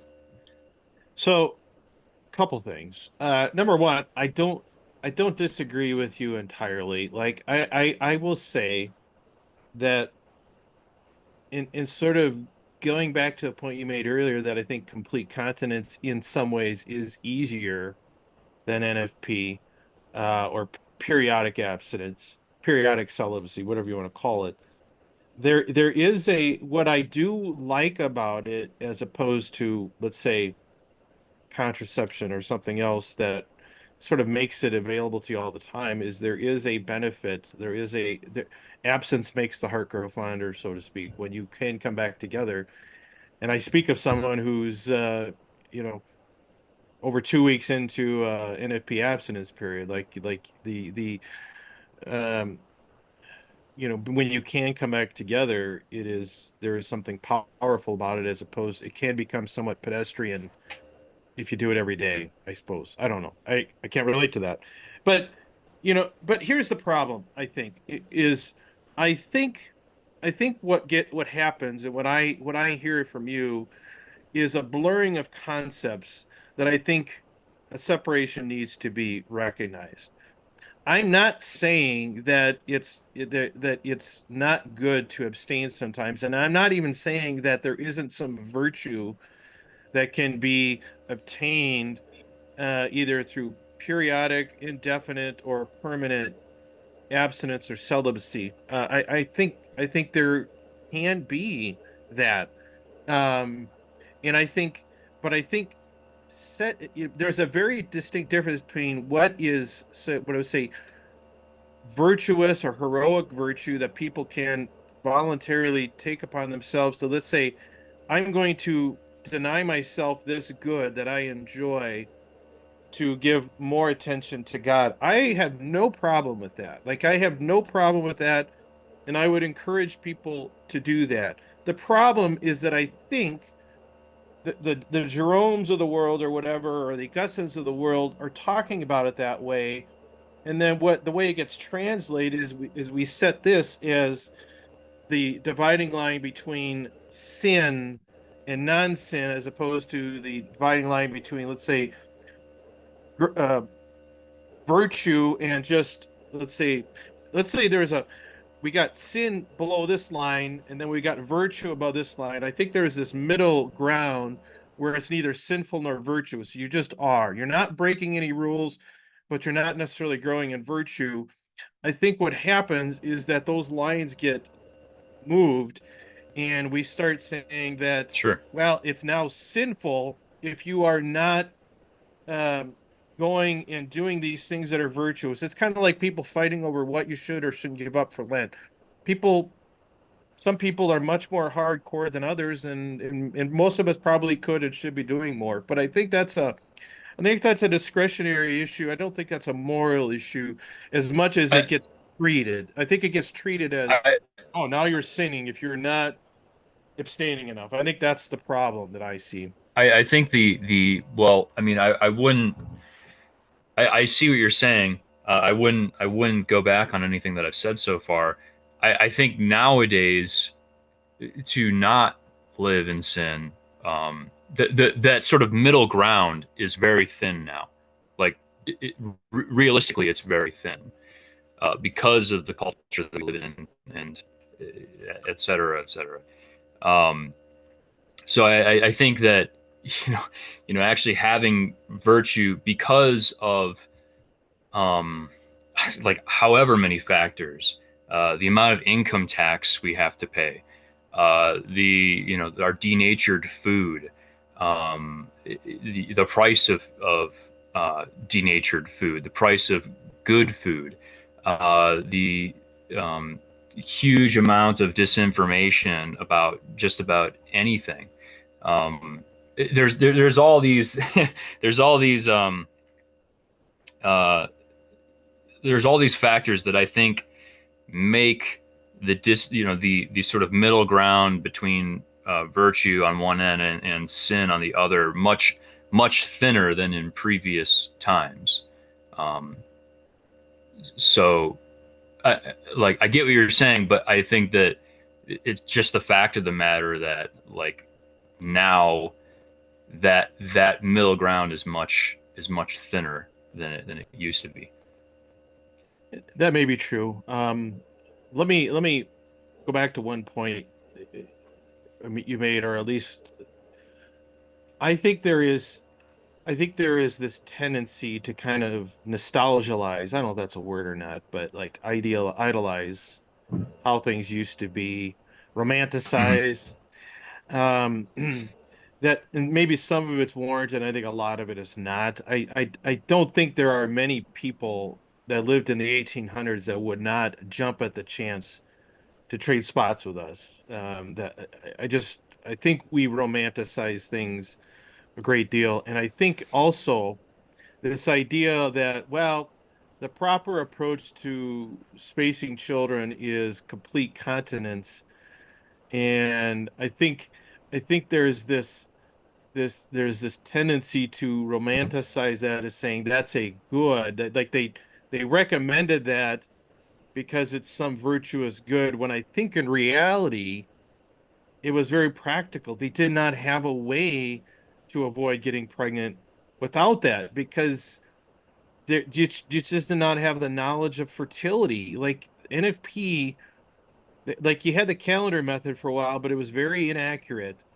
It really hasn't been until the last 50 years, and I would say much even more recent than that, that we've actually had the ability to naturally know our and identify our fertility windows in a way that we can actually do this.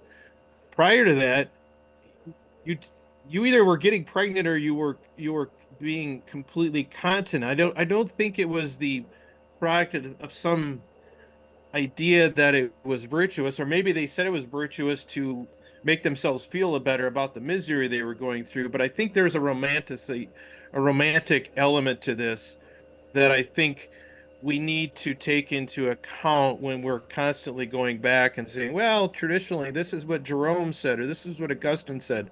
I think these guys were a product of their times. I don't think, I personally don't think that Augustine is entitled to any more deference on when it comes to conjugal morality than John Paul II or myself. He wasn't infallible. He was never the Pope. And I would say, in many ways, just by virtue of living in the 21st century and having been married 20 years, I think I'm at least as competent to talk about these things as Augustine. And that's not a slight on Augustine, or it's not a thing I mean. That's just a reality of I live in the 21st century. I've been married. Augustine wasn't. And I think that is the pitfall to our faith, which is, yes, rooted in tradition. Tradition is important, but I think at times tradition becomes a crutch that we use to say, well, this is the way we've always done it, so it must be right. Maybe it is, maybe it isn't. I don't think it requires the level of deference to tradition that we tend to give it. That's my own personal opinion. Maybe I'm a heretic. I don't know, but that's what I would say. Well, first of all, I would definitely say it is um, true that people can and do romanticize the past. Um, it's also true that people have, distorted views in the other direction about the past. Like people use the word medieval is used as a slander. Um, so I think it could definitely go both ways. Whether or not like people 200 years ago would envy being around, I mean, I don't know. Like that would probably depend on the person and what motivates them. Because women voting was like the idea of women voting was a scandal 2 centuries ago, or at least it was a new concept. Mhm. um, or suffrage extended to women was a new concept um, in common law traditions. um, so like whether someone would prefer to be around today, I mean, I don't know. There's you read what people, and I guess literature does not necessarily give you some kind of perfect view of the past necessarily, but if you study the moral sentiments of people centuries ago, I find it very difficult to think that they would prefer to be around today, and that they wouldn't look at the big centers of economic activity as Babylons. But um, in terms of giving deference, yeah, I mean, I guess I would just say that, like, right, Augustine's not infallible. Um, there are perhaps some things that I could probably, if I chewed on it for a moment, I could probably think of some things that I disagree with him on. Um, but we have to have good reasons for disagreeing with people who are, saints and doctors of the church, is what I would say. Is we have to have good, like, uh, falsificative reasons. We have to be able to falsify what they're claiming. Um, Why is that, do you think? I mean, I'm not saying you're wrong, but uh, can you give me anything more concrete? because if we falsify what they're saying, then we're showing that it is a tradition of man, or that it is a convention.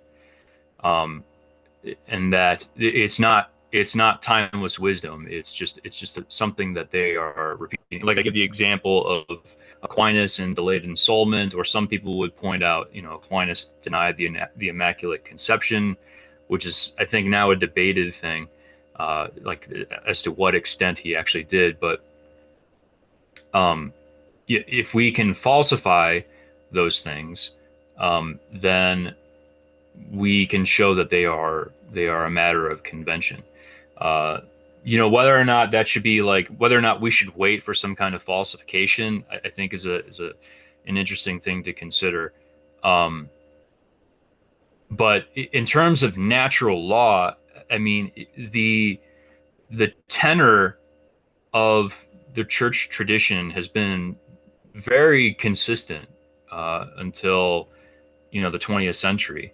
Um, so it's a very difficult to kind of, like, I don't know, take a stance, say that the natural law is something else. I mean, even pagans kind of recognize similar conceptions of the natural law. Muslims, uh, to some extent, recognize similar conceptions of the natural law.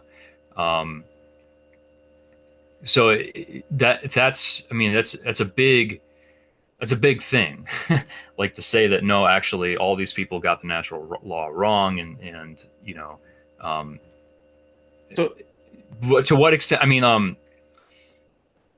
I have not really studied uh, John Paul II's uh, uh, lectures on the theology of the body in any depth. So I wouldn't even know for sure if he does give the go ahead on what we nowadays call, you know, avoidant, the specific avoidant variety of NFP. Um, I don't think that, like, for instance, with John Paul II, it's kind of a tricky thing. Like, I don't think there's anything he's a wrong with saint too. I mean, phenomenology. you know, What's that? and he's a saint. I mean, I guess if you accept that, I mean, if we're saying Augustine was a saint, John Paul II's a saint. I mean, if we're going to give a deference to those guys, they're both saints. Yeah, yeah. Sorry, I didn't mean to So interrupt you there. no, well, yeah, I get what you're saying there. I don't so I do see that you're saying, you know, we don't necessarily owe any more deference to Augustine or to, but the problem is that there is there's a much more resounding voice in favor of Augustine's view among saints. Um, so it's kind of difficult to. It's not a matter of pinning him against John Paul II. It's a matter of, you know, pinning John Paul II against like virtually the whole tradition. Um, Let if me that say makes two sense. things. No, I think I get what you're saying. Let me let me respond to that in two ways. One more quick thing. I just to add this. I don't think phenomenology in itself is problematic. I've heard some people like there are a lot of in trad circles there are kind of like critiques of phenomenology. I don't think there's anything intrinsically wrong with the. I mean, phenomenology is more of a movement in philosophy rather than a particular doctrine. So I don't think there's anything necessarily wrong or bad about it. It's mostly the conclusions that some people will come to that I think show that there are certain problems in the reasoning. But you know, I think there is some fruit to be found in Husserl and in other phenomenologists. It's just again, it's you have to look at that as a movement rather than some particular doctrine or another. It's a movement of philosophical critique and dialogue. I But sorry, anyways, Yeah, I feel the same way about teleology and natural law. Like I think they're fine tools. I think it's a problem when we elevate one to some sort of a presumptive status, like we've done with Aristotelian, Aquinas, teleology and natural law. But I don't really want to. I don't want to get into that topic right now. But the two things I wanted to say is this. Number one, I'm not. What I'm saying about Augustine and Aquinas is this. I'm saying I don't think they're entitled to presumptive deference. What I heard from you and what I've heard from others is that in essence, we should accept what they say unless we can prove they are wrong, as opposed to let's just treat them as anyone else and just weigh what they say on its own merits. I think those are two different things, and I personally feel strongly that they're not entitled to deference. They're not entitled to what they're certainly not entitled to a presumptive acceptance unless we can prove them wrong, because sometimes it's hard to prove a negative. So I strongly disagree that they should be given some presumption unless we can prove them wrong, because I think that's an impossible task. But two, and more importantly, because I think you hit on something that I think is really important here. And this is one of the pitfalls, uh, for lack of a better word, of a tradition-based faith and ethical system is the longer it goes on, because I think what I heard you more or less saying is there's a hazard to critiquing Augustine's or Aquinas who have really been relied upon, because if we the more we show they were wrong, the more that undermines people's confidence in our system built upon them. And that may be true. I think it's wrong for us to sort of uh, avoid confronting those issues because we're afraid it embarrasses us because I think that's really what's going on. There is this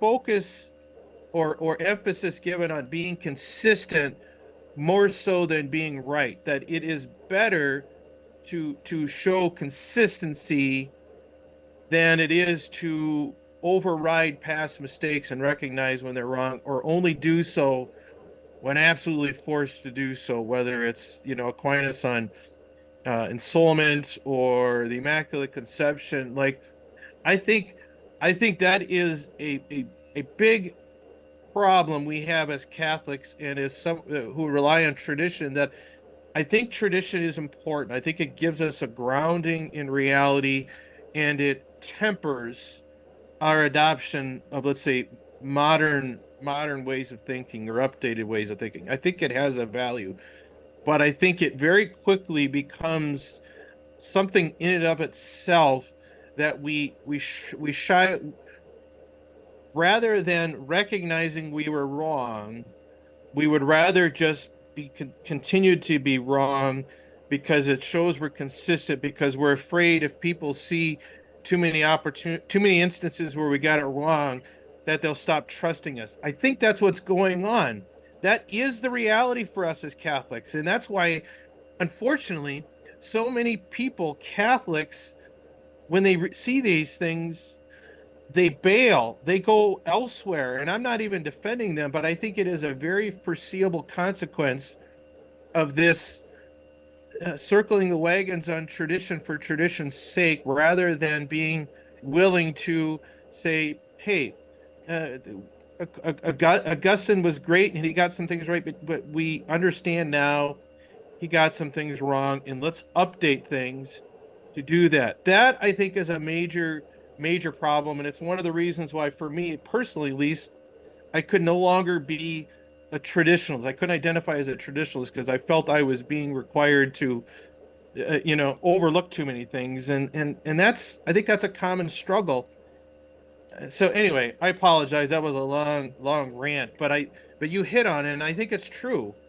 And you may see that as a positive thing. I see that possibly as a negative thing, and that's kind of why we have these conversations about things that, let's say, are quote unquote settled because, well, so many people agree with the past. Maybe they're right, maybe they're wrong. I don't know. I don't think we should shy away from constantly uh, rechecking these things. Does this still hold water, or were there parts of that maybe we didn't have available to us and didn't get quite right 200 years ago or 600 years ago? Is that fair?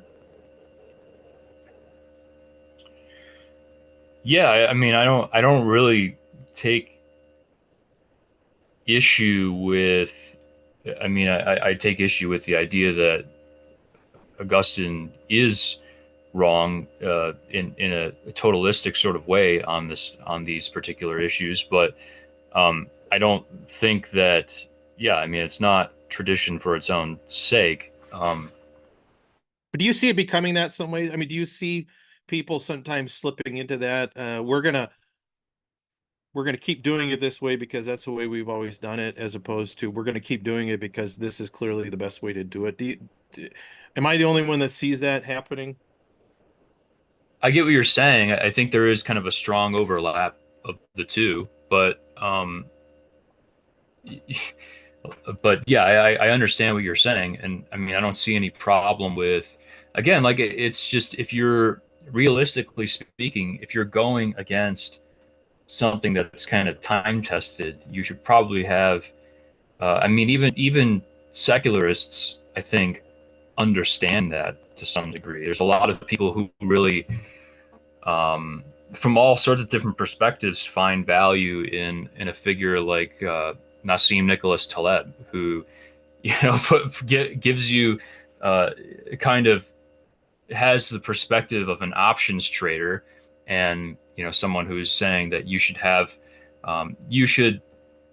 both conservative and aggressive sort of investments, but you kind of have to you have to trust people who know what they're talking about to a greater degree. uh, and they can be wrong. Um, it's just in the actual the way that things actually pan out, the likelihood that they are wrong is lower relative to someone who's just approaching these issues with no help at all, with uh, no formation or anything. Well, So sorry. yeah, and I appreciate that. And let me just focus in one additional layer here to help maybe capture where I'm coming from and give you a chance to weigh in on it. Um, I certainly don't claim to be anywhere near Aquinas's level when it comes to debating the question of ensoulment. And even like the um virginity of Mary or whether she was conceived without original sin, that's above my pay grade. And quite honestly, whatever the right answer is, doesn't, I'm not saying doesn't, it's inconsequential to me, but I'll go with whatever the right answer is. Like it doesn't change necessarily my day-to-day living, whether Mary was conceived without original sin or not. The problem, or at least one of the reasons why I think this type of issue that we talk about in this show is important is the degree and the degree to which it affects so many people on a regular basis. I'm telling you right now that following church teaching is causing me duress that I would not have today if I weren't trying to follow those teachings. And it's going to affect me tomorrow, and it's going to affect me the next day. It's going to affect whether I have a 10th child. Like all of those kinds of things have a very direct and not inconsequential, like this is at the heart of marriage, for example. And and Mhm. so that's why we talk about these things because they are so in our face hour by hour, day by day, unlike anything else I can think of, any other moral issue that I could think of. And that's why I think in a particular way we should avoid giving deference or too much deference on these subjects, which do very much affect the day-to-day actions and consciences of people and their families that some of these other, let's say, more esoteric, not unimportant, but more esoteric issues don't have.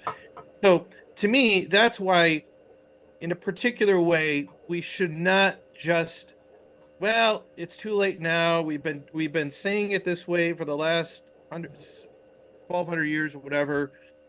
I think that is a really wrong way to approach this particular issue. And maybe that's just my own thing. I mean, I get it. Not everyone cares about this stuff as much as I do or Jonah or whatever, but I think that is one reason why this particular these things are so very important because they're so pertinent and applicable to the day-to-day, literally the day-to-day lives of Catholics every day.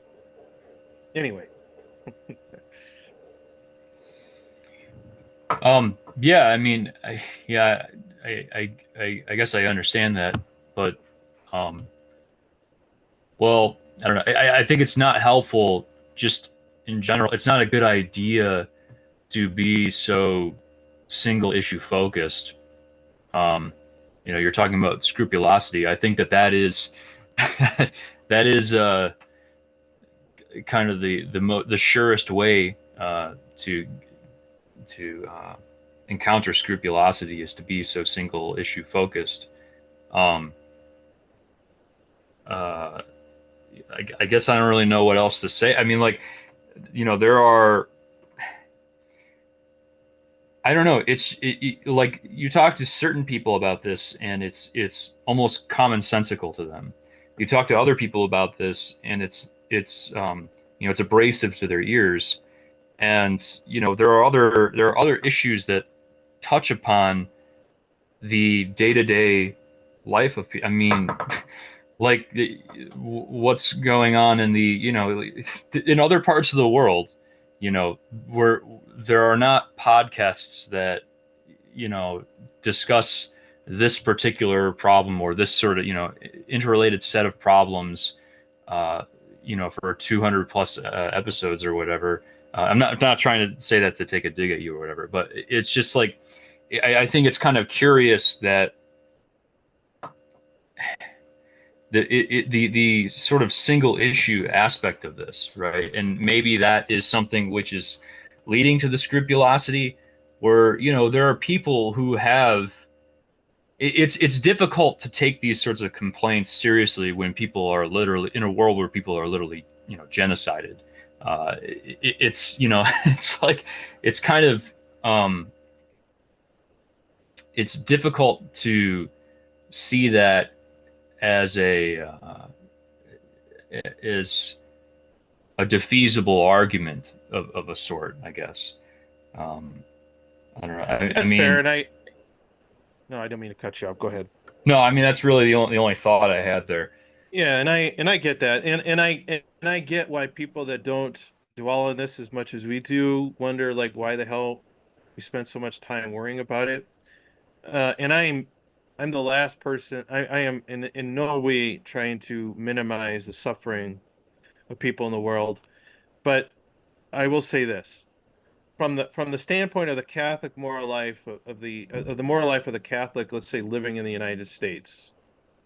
Um, Nothing else, morally or ethically speaking, has the same number of traps around us that carry the label intrinsically evil as sexual morality.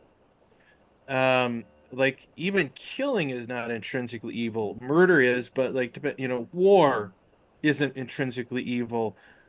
Like there's so many things that we do every day. Like gluttony is it's a matter of degree, right? Most of us probably are more gluttonous than we give ourselves credit for or blame. Yeah, I But would personally say it's actually a bigger yeah, problem than I'm the not sexual saying morality. that. Yeah, but but the reason why people become scrupulous about it is because there is so much of this black and white intrinsically evil Yeah, thing that yeah, if people are trying to obey their conscience are kind of like running, like trying to avoid falling into one of these various intrinsic evils that are, let's say, potentially mortal sins and jeopardizing my salvation. Like nothing else in our day-to-day life, in, has so many of these spots around us as this. There just aren't. There. Nothing else is even a close second, in my opinion. And maybe that's just. I mean, I think you ask the average married Catholic person, they will tell you the exact same thing. Doesn't mean that these other things aren't important or that we don't need to be are we getting into gluttony? Are we engaging in these other sins? But almost all of those are venial sins in most cases or a matter of degree, and they certainly don't carry the label intrinsic evil. Like when people start saying this is intrinsically evil, which means you can never, ever, ever, ever, ever do it under any circumstances, I think that justifies the level of attention that we give to it. Maybe I'm wrong. I don't know. um, I don't necessarily disagree. I think that there are other intrinsic evils that are deserving of attention. But, you know, I made this analogy earlier. You know, you brought up killing is not intrinsically evil, but I wouldn't, like, you know, conjugal relations are not intrinsically evil. I would say that the proper um, analogy to make, you know, would be you are putting yourself into a situation where you believe you will have to self-defend yourself, where otherwise it would have been unnecessary. Um, so you are uh, you are an efficient cause of the conditions wherein you're going to have to use violence. Uh, well, you're not just an efficient cause. You're an intentionally causing the conditions wherein you're going to have to use violence to defend your own life. It's not using the violence that is the problem. It is the design of the conditions, right? That's the real issue. And I think that the again, like with these other sort of things like war, gluttony is. I mean, I'd be interested in talking about gluttony because I think Mhm. it's a You'll see my, really. yeah, you haven't seen me from the chest down, Oh, so. I'm not taking a dig at you or anything. I'm just, I think it's like it is this very overlooked sin because we don't have a lexicon for intrinsically evil acts of gluttony, and it is traditionally only spoken about in terms of moderation, and any kind of laws that we give concerning gluttony are certainly mutable and dependent on circumstance, and like what does a person require, and so on. So uh, I I, think that contributes to the lack of attention for sure. oh, Um, I I agree. think that, yeah. I mean, Um, that's kind of part of my criticism, or I don't know if criticism is the right word, but I, I think I think when you give people like, okay, intrinsically evil versus possible gluttony, both can be mortal sins, but the one is just so clearly defined and in your face all the time that I think I think part of the I think the level of scrupulosity and or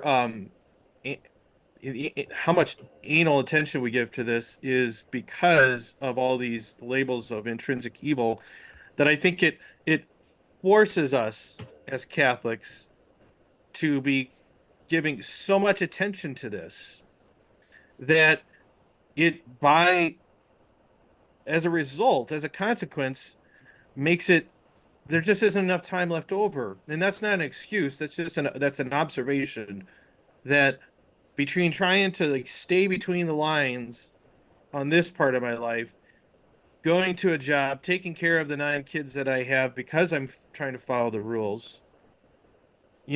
I think it there you have to give so much attention to following all the rules, so to speak, in this part of our lives that it makes it nearly impossible to give attention to those. And I think we do slip. I think we just disregard. And that's part of why I ask these questions is like, are we supposed to, is this really all this stuff? Is this really all wrong? And if it is, fine. But the result of this is I'm not going to spend a lot of time worrying about whether I'm a glutton or not. I'm going to be trying to make sure I'm not falling into some impure sin. If we don't have to be as bridled by that, then let's free ourselves of that so that we can give appropriate attention to being charitable, fighting war, injustices, helping the poor, all those kinds of things. That I just I see a direct correlation. I think you do too, but I look at it in a little different way. I don't think I'm being unreasonable by giving the attention I do to these things because I have 20 years of experience and many, many, many trips to the confessional to back up why I think this is such an important issue. And as long as it sort of goes, eh, go read Augustine and Aquinas and Casti Canubi and just err on the side of total continence. That I just don't think is going to work for most people. I don't know. okay, so let me see.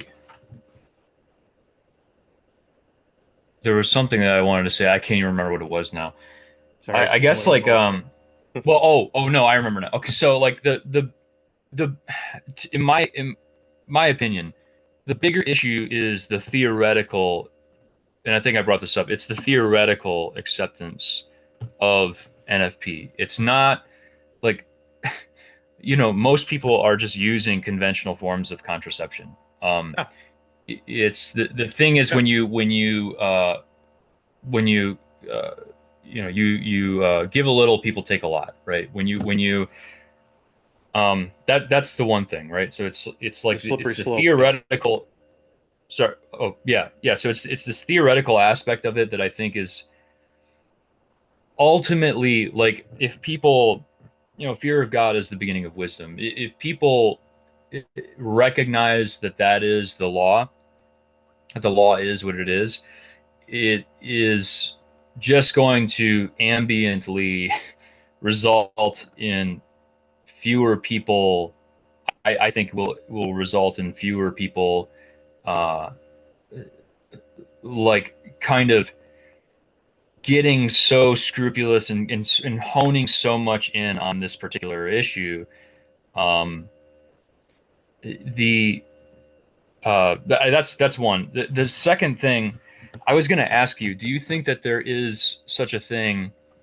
And I mean, maybe this is a loaded term, and we could talk about the definition of it. But do you think there is such a thing as an intrinsically, uh, or maybe not intrinsically? Do you think that there is such a thing as a superior culture?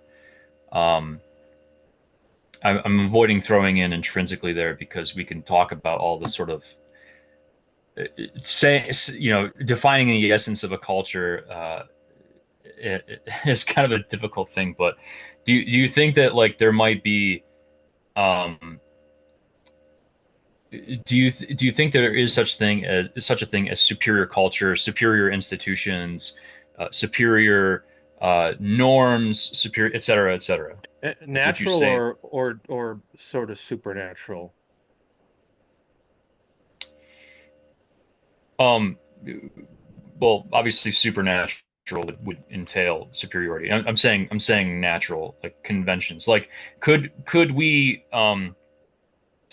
could we, for instance, weigh um the merits of a pagan culture versus an Islamic culture? Is it a possible thing to do, or do we see them as, like, homogenous, like the sort of homogenous non-Christian thing, or do we, even among particular Christian cultures, do we recognize degrees of superiority?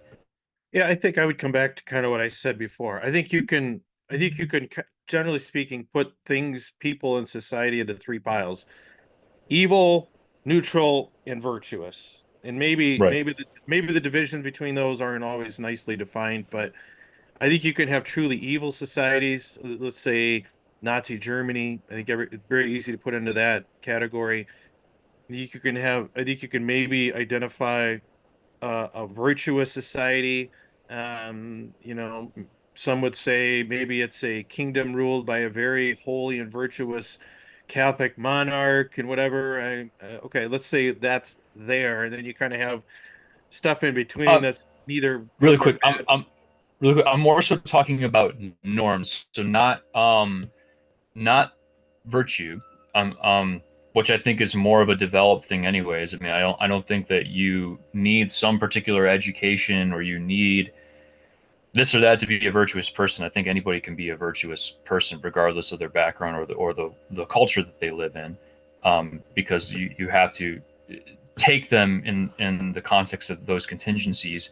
I'm saying, do you think that there are superior norms and customs, um, I think so. I which mean, yeah, facilitate more orderly life, which are themselves the products of intelligence, like people actually consciously forming um, these particular, or conspiring together to form these particular norms, or the conditions for these norms.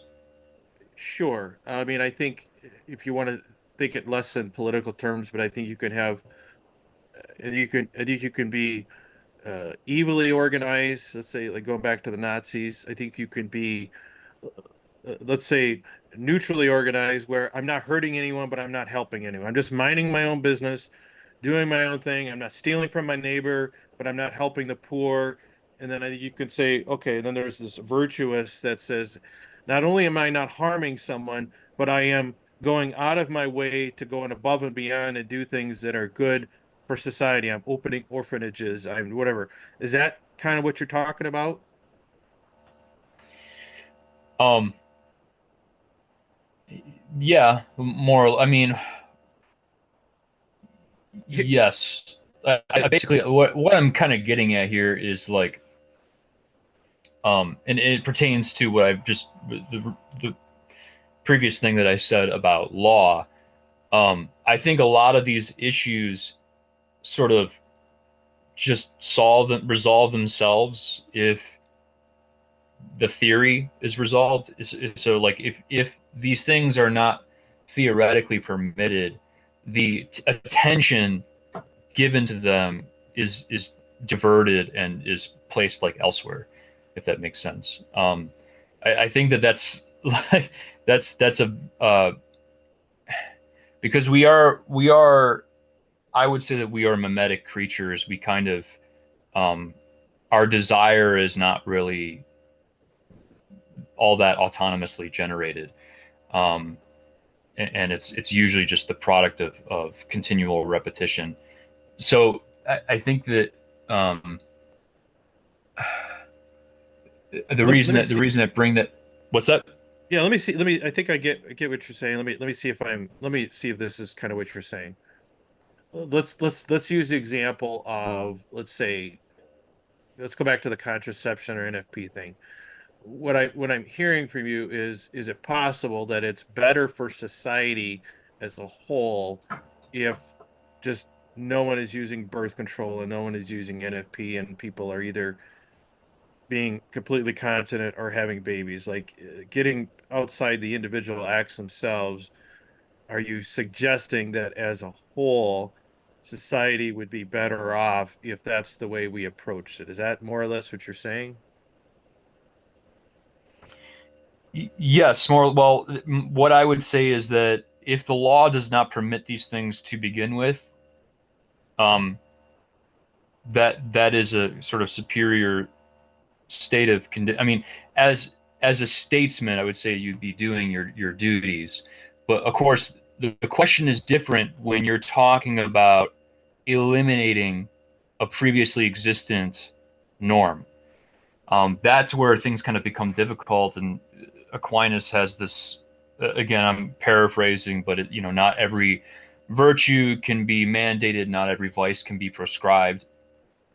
Yeah, I think he So, permitted prostitution. I think he more or less said it's probably better that we allow prostitution to continue, even though in an ideal world we wouldn't do it or something like that. correct, yeah.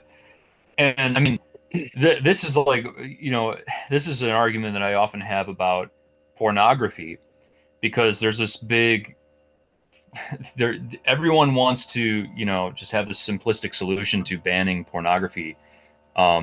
When that is a question that would have been like the time to have this sort of simplistic solution to that was many decades ago.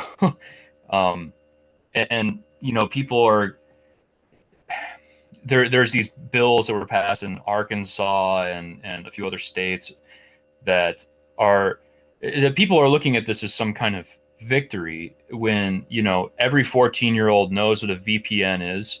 Every 14-year-old knows where to get porn. So it's a very I think that kind of approach is the result of a lot of hubris and a misconception about the agency of lawmakers in current contexts.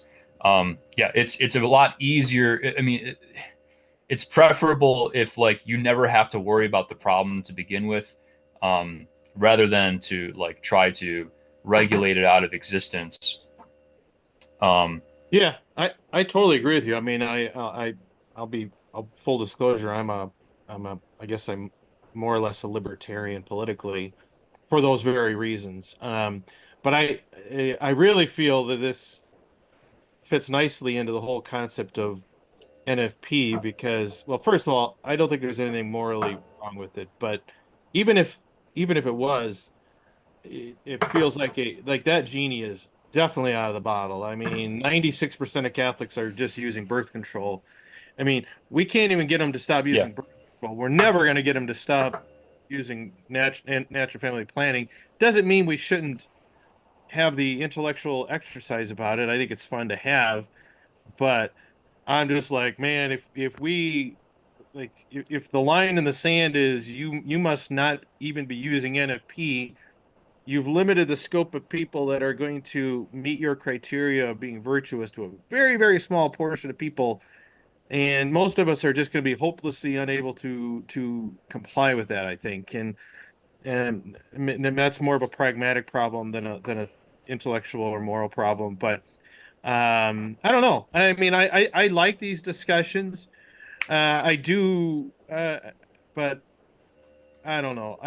The only other thing I would say, because I thought what you were going to say was sort of collectively, because I see a lot of traditionalists argue that, well, it would be better for society if we, let's say, criminalize pornography use or we criminalize contraception and all that. Like, I just think, to me, I don't think you can go down that road without adopting a certain level of utilitarianism, where the good of the whole overrides the individual. I think I will always um, defend to the end the sort of the primacy of conscience, the right of the individual to choose virtue or whatever, not be forced into it.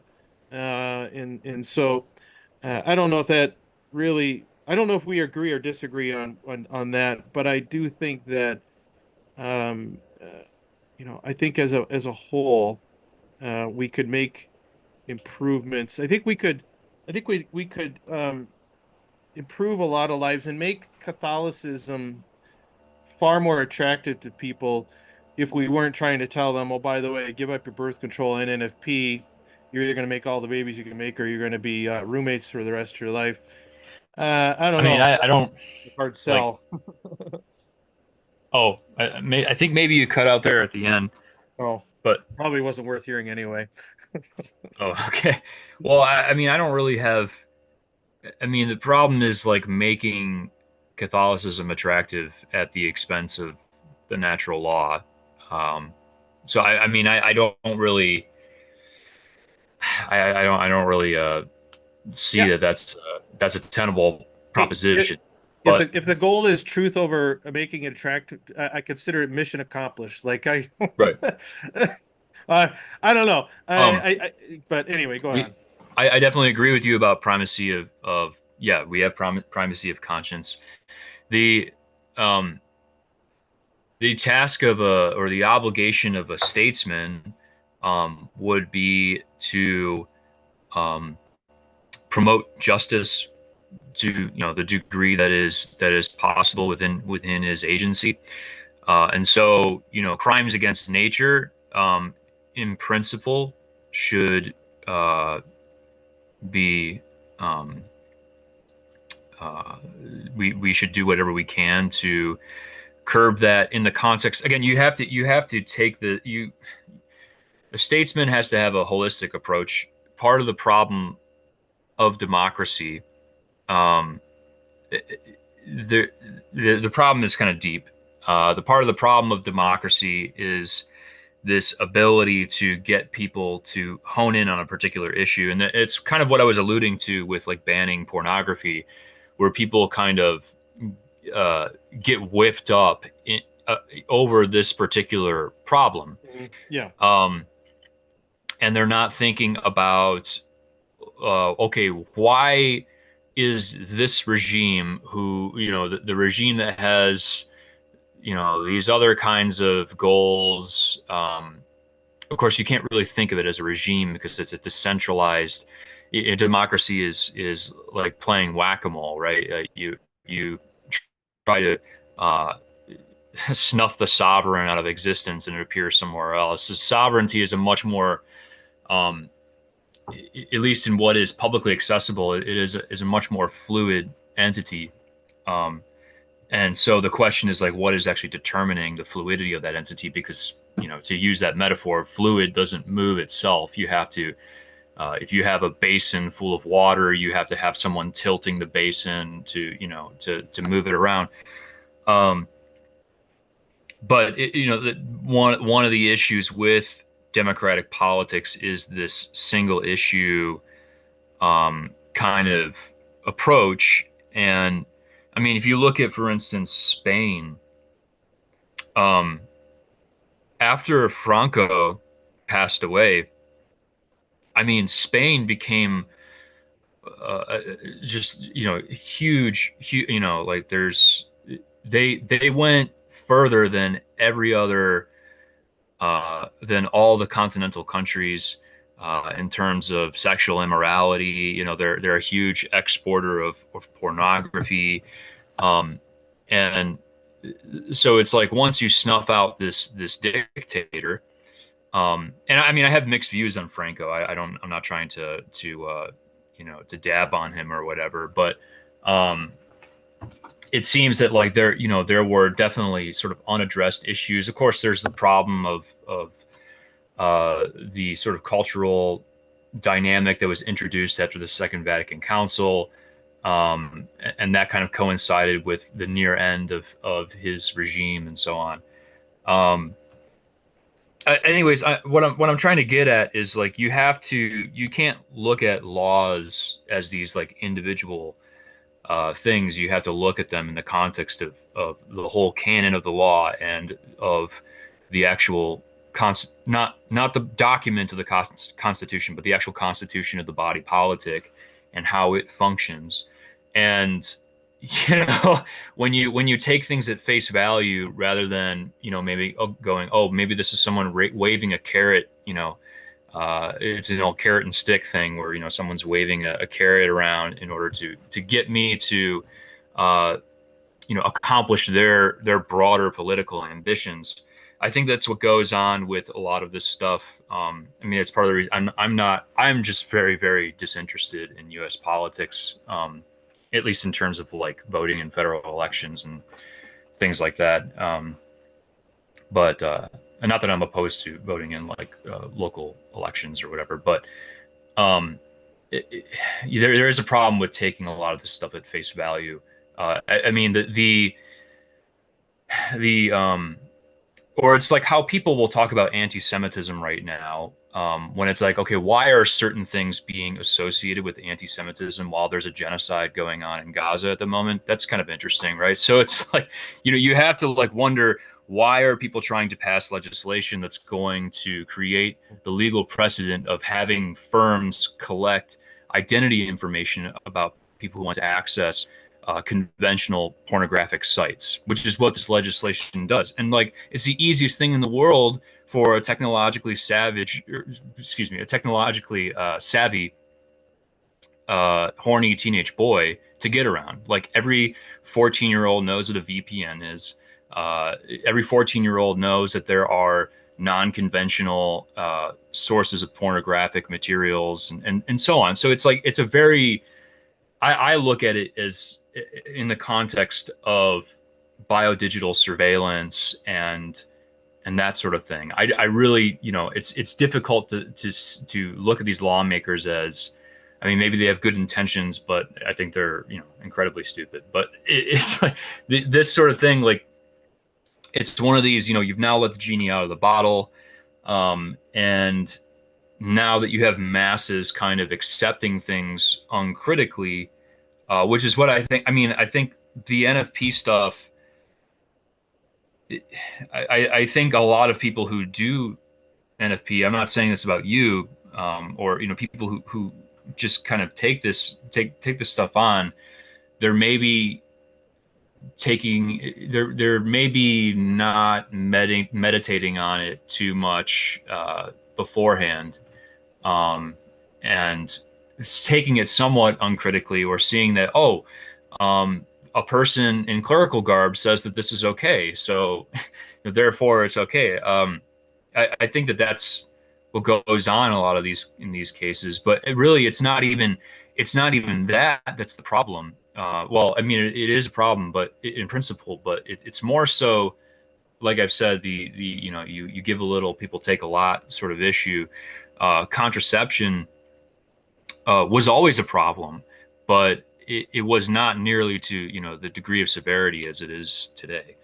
Um, I don't know if that's Yeah, like a huge long-winded thing that I've thrown at you, but um, yeah. I mean, I I I think that I guess my short response is this. I think directing our quote unquote attack at good couples using NFP or something, trying to live out Catholic marriage without using, let's say, birth control. There's a whole spectrum in there.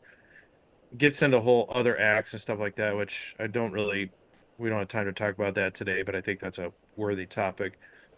But I just think uh I I I really it really feels like it's a combination of, like I said, let's just go with tradition, even if it's wrong, and also kind of what you said, what you're saying is that we don't want a slippery slope. In what seems to happen is the burden of all that goes on good, conscious individuals who are trying to make do with what they have and find this the expectations of them to be so heroically impossible as they just give up entirely and just say, well, shit, I might as well just use the pill then. I mean, like if I'm damned if I do, damned if I don't. At least this approach, I'm getting to have intimacy with my spouse once in a while.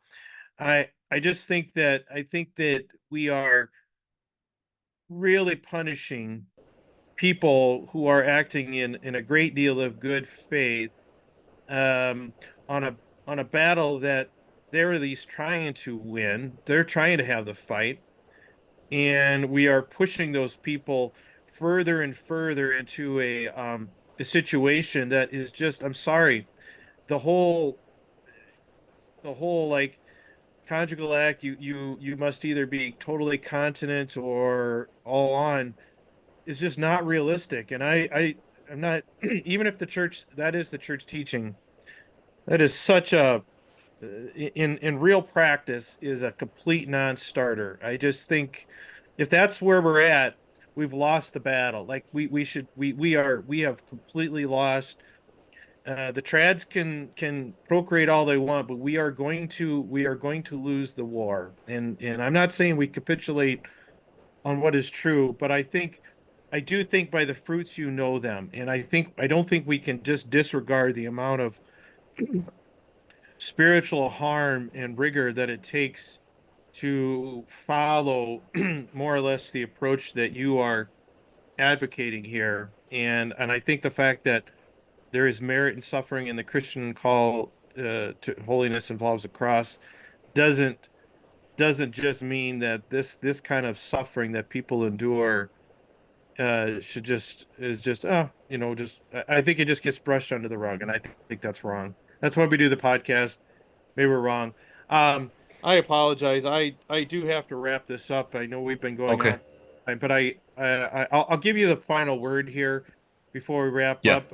Maybe we can do this again. I enjoyed this conversation. I think we have some other things that we could dig into more, but I'll give you the final word and then we'll wrap up. Well, just in response to what you've said, I mean, what comes to mind is Romans 7, where Paul says that, uh, again, paraphrasing, um, I would not know my concupiscence if not for the law. And I understand this issue of scrupulosity. I understand the extent to which it is difficult. Um, More so, I think it's more so difficult when considered in this isolated, single issue kind of way. Um, Especially, the there is an issue of idleness in many people, including myself. I mean, I would be the first to say that I have this problem, um, and I think that that's what leads to the amount of attention given to, and therefore all the scrupulosity involved with this particular issue. If we, you know, if there are, uh, if we take a more holistic approach to our faith and our spirituality, I think like the scrupulosity tends to dissipate, um, and you stop looking at God as such a bad guy, and nature as such a bad uh, uh, creation, or as a a creation that harms you. And again, it is a lot of this is about developing a proper place of heart. Um, and again, like in terms of giving people, uh, I know we sort of disagreed about this a little bit. In terms of giving people like minute practical advice, you really got to get into the you have to take them as a whole. You can't just look at these sort of notorious, you know, theoretically, intrinsically sinful things that they're doing. You have to get invested in them. You have to really see like what might be at the root of some of these problems that they're having. Um, so I mean that's kind of the approach that I have. I don't like I'm not, you know, like I even told you I have issues about talking about my own personal Hmm. stuff, not only because I don't want to scandalize people, but also there are legal reasons why I can't Yeah. talk about it. Yeah. There I if people want to reach out to me in private and discuss these things, I have no issue about revealing particular aspects of that, you know, as long as Hmm. you have shown yourself as a somewhat trustworthy person that's not going to like use Yeah. certain things to blackmail you Yeah. or whatever.